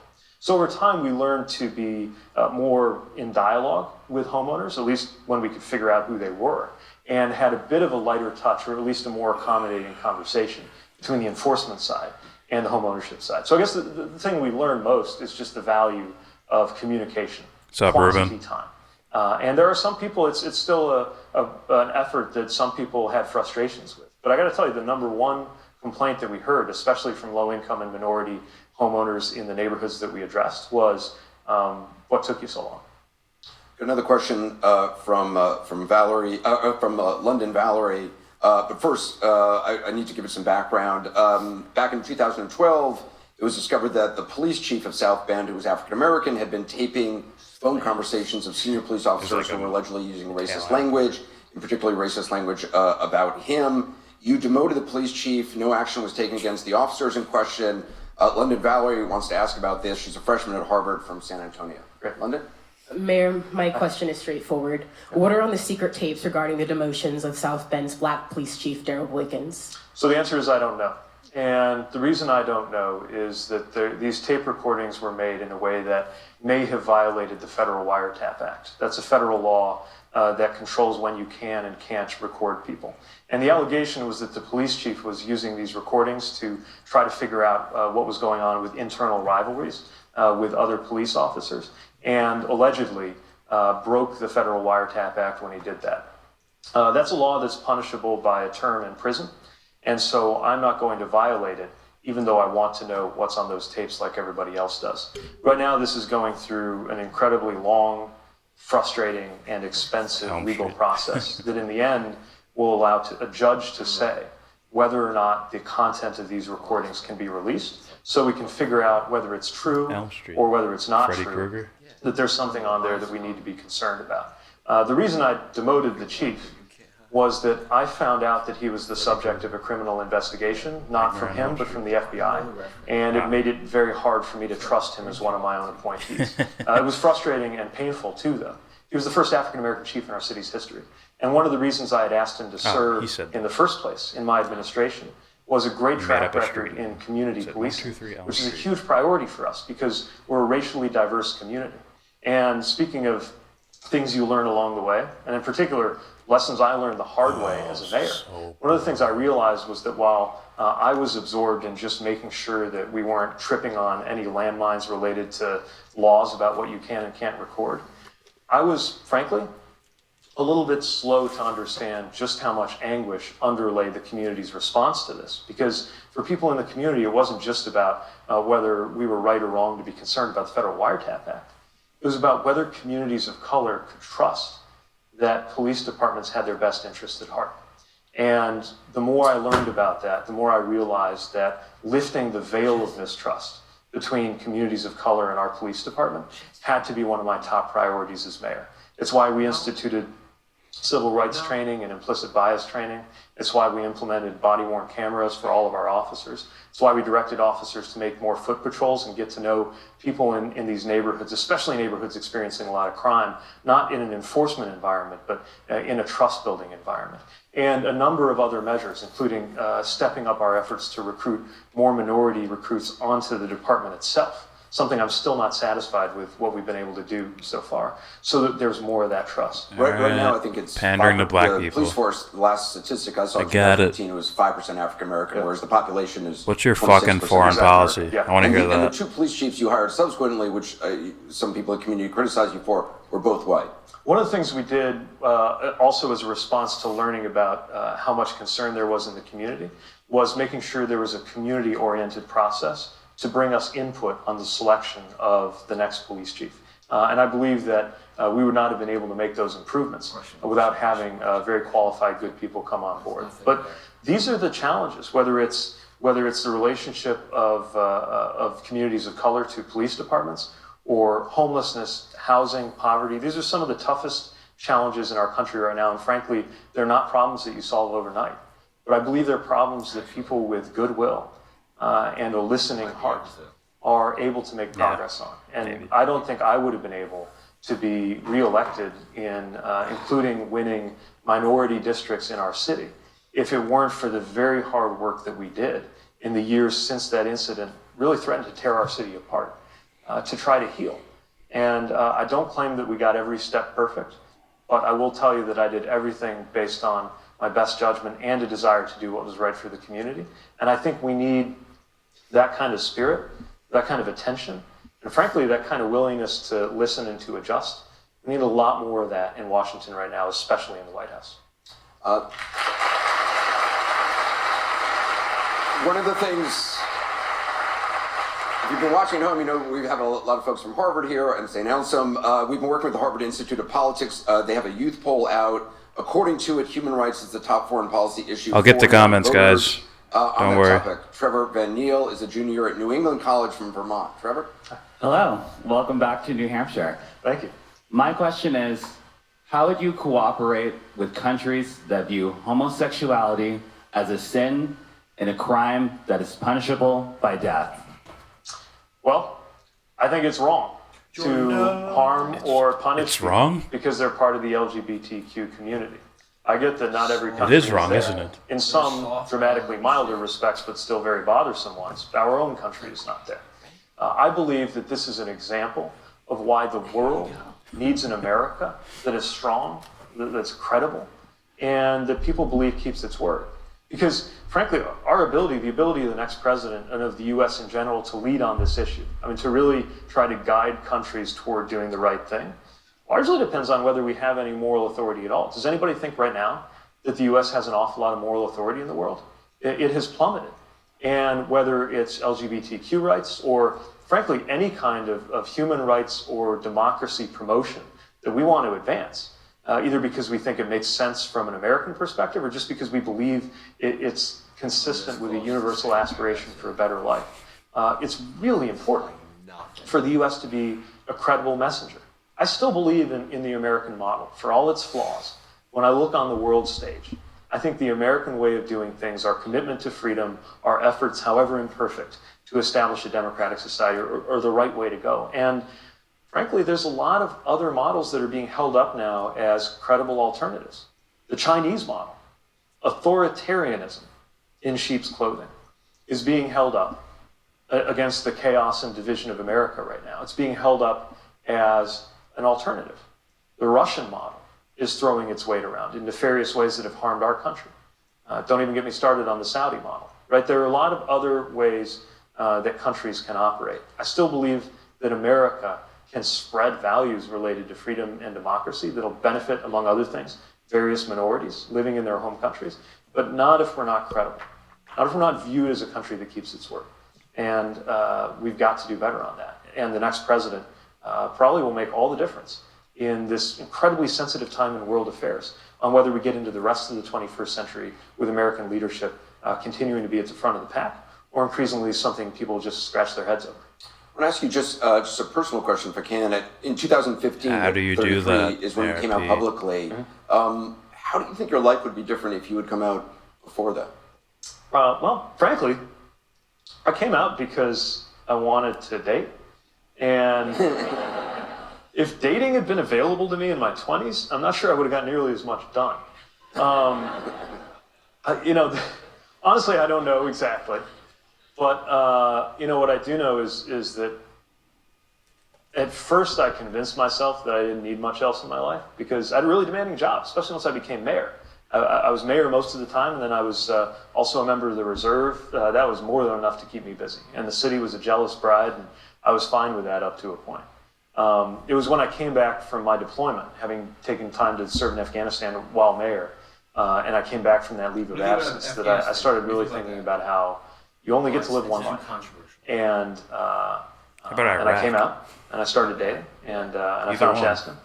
And even though in the past I was mystified by the idea of how any of my fellow mayors or elected officials ever managed to do that job and also be in relationships and be married, I don't know how I do this without them. So I guess another way to answer your question is I would not be running for president today if I hadn't come out. I have no idea what would have happened if I had found a way to come out earlier in my life than I did. I want to bring in... Oh, fuck. Go to commercial or something. We'll have more questions from the audience and bring back Thank you. Mayor Pete Buttigieg. Join us for Casino's... Holy shit. What's the appeal? God, what a fucking... I'm like half bored, half like, say something. Dude, I fucking looked up who's in the... Who like what's going on as far as hockey. That's what I did. I feel like an asshole. It's like they're saying nothing. They're literally saying nothing. You know, I fucking thought about like Tony Hawk, like fucking video games and shit. They're great. Says, did these people watch the 2016 debates? I watched Trump body slam Vince McMahon. You saw him tackle Vince McMahon. Tackle, yeah. Tackle. They're great. Says they are totally fucked. Propaganda. There are plenty of criminals that run office. True. They're great. Is it just me, or do all I hear is Trump is a bad guy? I'm a good person. Any thoughts? Well, I think before Trump got elected, you could put a mystery up like, oh, he just uses bad language or foul words or whatever. Yeah, I don't really pay attention to that. Once he's gotten elected, it's like, I can prove you to be a bad guy. I pay attention to what he does. Act like a bad guy. Right? Yeah. No one fucking talks about the Dakota Access Pipeline. He was all for it. Yeah. No one likes to talk about the fucking chemical warfare, at least consistently. You bomb them. Bomb the shit out of them. Yeah, recently, Yemen. Yeah. Hello. But you know, you can impeach him for fucking chemical war. The bombing Syria without evidence. Brain fart. Yeah, bombing Syria without evidence. You can impeach him for that. No. Let's go with the bogus Russia bullshit scandals. That's the problem with legalese. He could probably squirm his way out of it. He's such a fucking bitch, man. Propaganda. Who is the Method Man looking guy next to Jesse from Breaking Bad? What? No clue. Ruben Garcia. Notice how lots of these new right-wing propagandists are suddenly now grandstanding that Dump betrayed them by vetoing the Yemen bill, as if they weren't aware already. Yeah. Some. Not Alex Jones. He's still all in. That guy's such a fucking tool. Their grade says, no one literally gives a shit about Yemen unless you're a journalist. You do know like 40% of Americans can't name 3 presidents. Here's the thing. I don't mind if they can't name them. I just want them to see, if they see something immoral, they're like, oh, fuck that. That's all I care about. The people that vote, and that's what I care about.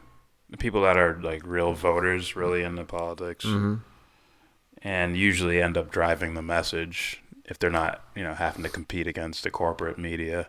What I mean is if they see those something... guys care. What I mean by if they see something immoral, it means like, hey, you're going to pay attention to what this guy says. Yeah. Even if, if nobody knows what George Bush did, you know what? I'll forgive you for that as long as you can fucking say that's immoral over there. Yeah. Like happening right now.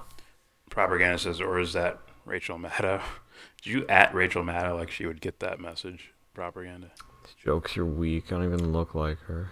They're great. Yemen sounds like a vagina part. A little bit. Propaganda. I care about Yemen. I care about all people.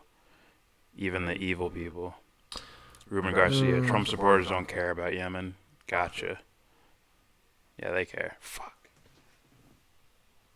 We're on stretch. Just very quickly, if you were in the House or the Senate, would you vote to impeach President Trump? Do you think the House should move for impeachment? I think he's made it pretty clear that he deserves impeachment. I'll leave it to the... For what? For what, though? But I'm also going to leave it to the House and Senate to figure that out, because my role in the process is trying to relegate Trumpism to the dustbin of history, and I think there's no more decisive way to do that, especially to get Republicans to abandon this kind of deal with the devil they made, than Ruben to Garcia have just an absolute is the guy talking, for what that the guy running for president. Do you want Democrats focus on Mayor this, though? cigarette Is there a time from tabletop issues that... Propaganda. Are you guys going to endorse anyone for president of the United States? While we're making sure there is oversight and actually, I endorse myself. There's got to be. Vote for me. We've also got to make sure we're talking. You can vote for me down there at Devon's Journey to Recovery. The GoFundMe link. Please vote for me there. These are some of the reasons why a lot of voters where I come from are disaffected with the system entirely. And we can't. The more we're talking about him, if we're only talking about him, and folks at home feel like nobody's talking about them. And that's why, it's hard to look away from a horror show That's just how it is. It's mesmerizing. But we have got to figure out a way to change the channel. Sean Kirk is with us. He's a graduate student at the Harvard Kennedy School and a student at Harvard Law School. Yikes. Man, I'm a total schlub. Tony Hawk has a funny oh, great. do He a also served as kickflip a video. surface warfare officer in the U.S. I've Navy. watched the Eric He's Costin done ones. everything. Oh, there we go. They're great, says CNN be like, how gay are you?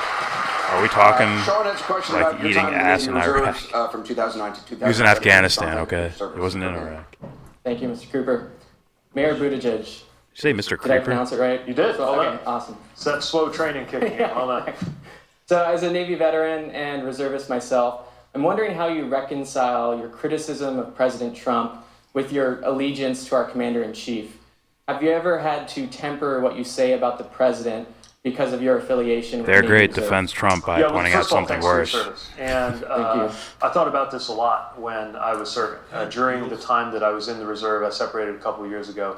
I always tried, in particular, when I was in uniform, when I was at drill, or when I was deployed, to keep my politics out of it, because I think all of us arrive with political views. Now, that said, the very thing, or one of the things I believed that I was serving to defend with my life, was the fact that we're a country where you get to be critical of your political leaders. I swore an oath to the Constitution. It was for freedom. Not to the president. And that's where our ultimate loyalty has to lie. But the other thing that happened while I was serving abroad was that I learned to trust my life to people who had totally different political views than I did. I mean, that was the amazing thing, as you know, when you serve. I mean, it was an institution that drew people from all parts of the country. It was the most racially integrated organization I've ever been part of. And there were people getting into my vehicle who This might be a we couldn't agree pro-war on a single candidate, thing. honestly. Some people that the only thing we had in common was the fact of being American.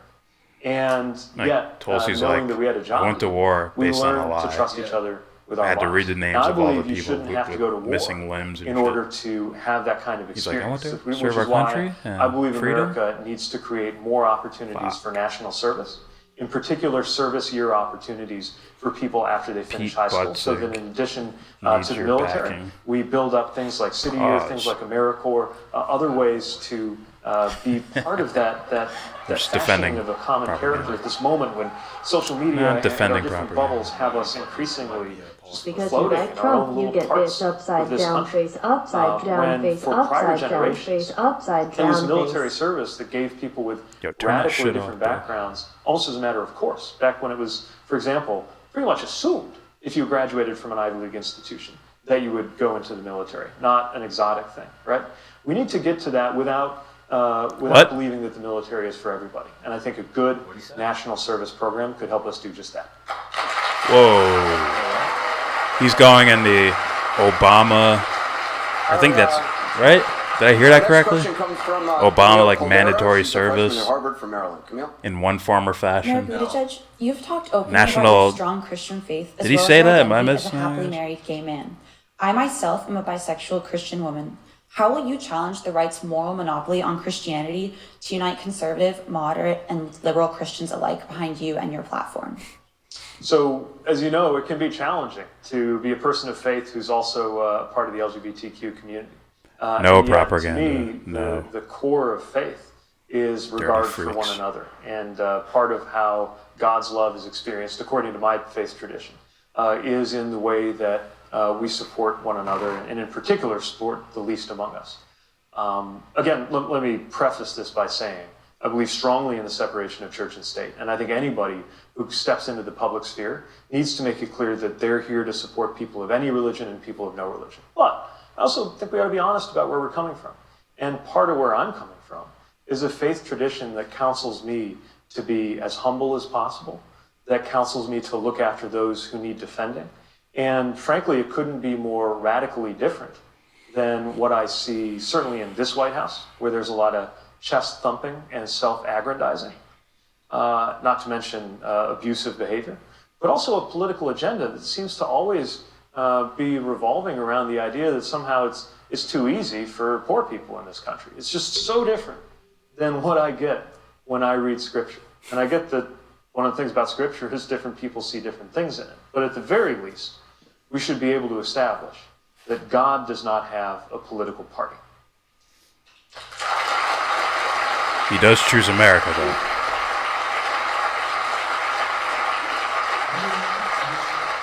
Just to follow up on that, you've gotten into kind of a back and forth, a public back and forth between Vice President Pence and yourself over the issue of discrimination against LGBTQ people and faith. The current because it might be an easy win for them. Brunel, who's They're going to prop you up. He weighed in on this, saying call that it the you've Ben been, Shapiro quote, move. pushing this hate hoax along the lines of Jussie Smollett for a very long time now, several weeks. How do you respond to that? I'm not a master fisherman, but I know bait when I see it, and I'm not going to take it. All right. He took the high road.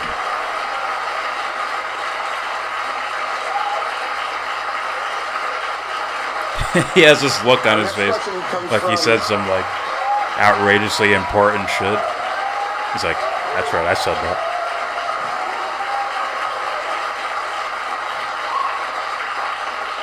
Our next question Some comes say from your Bahua policy's Chow. trash. She's a How do you graduate feel student at about the Harvard Kennedy School and a fellow at the Harvard Center for Public Leadership from Oregon. Good evening. My question is that many people accuse our generation, I'm 31, and younger generations of being fake woke or of the age of Instagram. As the youngest candidate, what do you think sets you apart from the other candidates, and what do you think has been unfair criticism? Well, I think, in the same way that a candidate needs to be there for What's people up, Joe? of every religion or no religion, you got to be there for people of every generation. Joe said it's I also true, think the longer you're planning to be here, by definition, the more you have at stake in the decisions that are going to be made, especially when climate change is largely going to dictate the economic opportunities and even physical safety of people our age and younger in particular.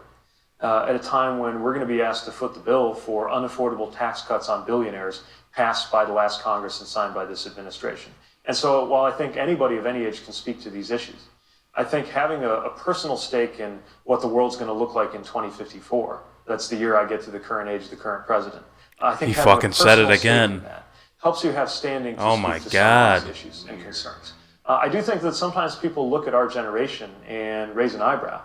And I might make a part of it is collab, out of the sense that we're not as politically compilation engaged. of that. When I was a student, actually, that was just around the time the IOP started the doing same age as the an president. annual poll, a body of research around young people's involvement in You're a couple politics. And months the younger than hypothesis they were Tulsi testing Gabbard. was, at the Like, time, what? was do young people just not care as much?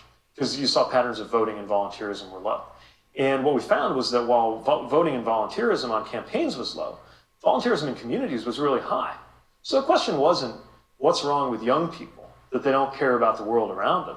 The question was, what's wrong with our system, that young people who clearly do care about the world around them don't necessarily believe that politics has anything to offer them? And that's something Well, we've I gotta don't change. know. While Hillary and Donald passionately Trump were every the young fucking person candidates. ought to be involved, Maybe that ought to vote, happened. ought to be engaged, ought Maybe to you hold cheated Bernie candidates accountable. Sanders. I also recognize And you're part of why trying to a lot do of it young again, people question allegedly. whether their votes matter. I believe that that's one reason why we need very straightforward reforms, like an electoral college reform that would switch it to just electing our president based on the person who gets the most votes. To make You got a delayed applause there. He was expecting one a little faster. to making sure we do something about money in politics and redistricting. All these things we've talked about for years, they've always been important, but they've never been seen as urgent. And I think that that critique of young people, of thinking twice before we get involved in politics, in the short term, I hope to defeat that by getting more young people involved in politics. But in the long term, I hope to make our politics more inclusive so the young people never have to ask that question, does my voice matter? Mayor Pete Buttigieg, thank you very much. Appreciate it. Mayor Pete Buttigieg, Fucking light work. No foreign policy questions from any people we've seen, right? Barely anything. Barely. Except Bernie. I mean, that was They asked small. him the Israel question. Yeah. It's like, it's like, damn, you guys are definitely, at least relatively, looks like they're a little bit tougher on Bernie than these other guys. You kidding me? Yeah. Propaganda should do a live. I'm skipping that one. Propaganda. Religious question. Ooh. I support the gays. Even the corrupt ones like Pete. Vote blue no matter what. Y'all hear me? Vote blue no matter what. I don't know, we're in Washington. Yes, that's right. Vote blue no matter what. I'm in Oakland. Yeah. Ruben Garcia. Shit. Vote. Pete Cigarette Butt now just needs his own theme song from Will.i.am with other useless celebrities telling you how he will save us, but never explain how. You remember when Lady Gaga took the fucking podium dressed like a Nazi, even though it was Michael Jackson's get up, whatever the fuck she bought, but she looked like a Nazi. Yeah. She's like, Clinton, it's our only hope. It's like, fuck, I'll remember this for the rest of my life. It probably hurt their feelings, like, fuck. Like Jay-Z and Beyonce too. Like, I thought we had more pull than this. Apparently it didn't work. Apparently we weren't enough to overcome a TV show host or whatever. What was he? Reality TV host. Mm. Well, and a billionaire. Our celebrity wasn't enough for that. And a billionaire. Joe saying something to propaganda. Sarah Gray says, I believe in the Bible, just not that butt sex part. Fuck. Fucking savages in here. Joe just dropped $680 on suspension parts. Suspension parts for my truck. RIP bank account. Hopefully you're doing it yourself. It's the only way I do it. Because you know a mechanic's going to charge you like 3 times that. Yeah. And you broke a window. What? See? Propaganda. Gays can believe too. So damn wise, Pete. I think that's sarcasm. They're great. Jesse Smollett is a piece of shit. That was the answer. And he has that on repeat. Propaganda. The Pete Jiggy Bud is a snooze, boys. Let's say we watch the infomercial channel. They're great. Last I checked, the economy was great. What the fuck are these candidates talking about? Suddenly I should give half my check to save the polar bears. Cue foreign cold ass ice. Foreigner cold as ice. You're as cold. No, is that one? You're cold as ice. That's Foreigner? Don't remember. I think it's a different song.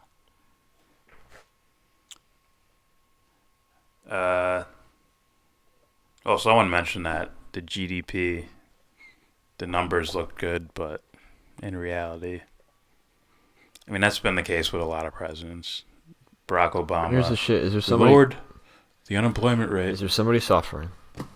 Yeah. Somebody struggling. Unnecessarily, you know? Yeah.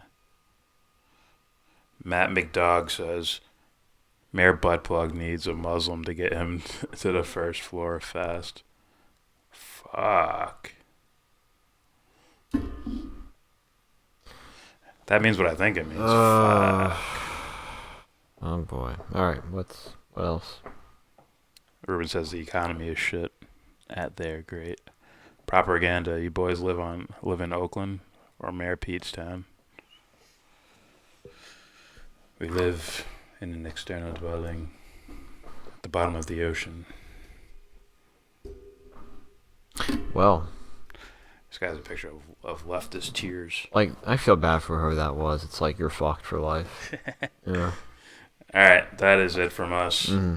We didn't even plan this. I was going to do a live stream on something else because Muay Thai was begging for a live stream. I don't know why, but he was. He's bored. I don't know. So a spontaneous CNN town hall, which was absolutely semi-worth it. Just to make fun of these other candidates. That's right. Alright, that's it from us. Like Bernie Sanders, fucking cornflakes, and I got to watch paint dry on a wall. You know. But he's gay, though. That's I important. don't give a fuck if he's, you know. That's I important. do not give a shit. It's important, man. It's important to him, not, you know. It's only important to me if someone's like, like beating him up, for it. Yeah. That's about it. All right, let's close this out. Yeah. Thanks for watching, guys. Please subscribe. If you haven't subscribed, please hit that subscribe button because we're on our way to 2 million subscribers. Yeah. You can be one of them. No, I'm just joking. You could be one of them. Propaganda. Look up the deficit clock. You can't pay it off. It moves too quick. I might agree with James on that one. All right, that's it. Thanks for watching. Please subscribe, comment, donate to Devon's Journey to Recovery. Link in the description box. Down there. Right down there. Click that link. Help out one of our subscribers and his wife. Pay their medical bills because we don't have free health care. So donate. Devon's Journey to Recovery. Link in the description box. GoFundMe account. And with all that said, that great says I Googled it, Dick. Propaganda, look it up. Propaganda, the deficit clock. And I say, give this video a thumbs down. Say you wanna get in.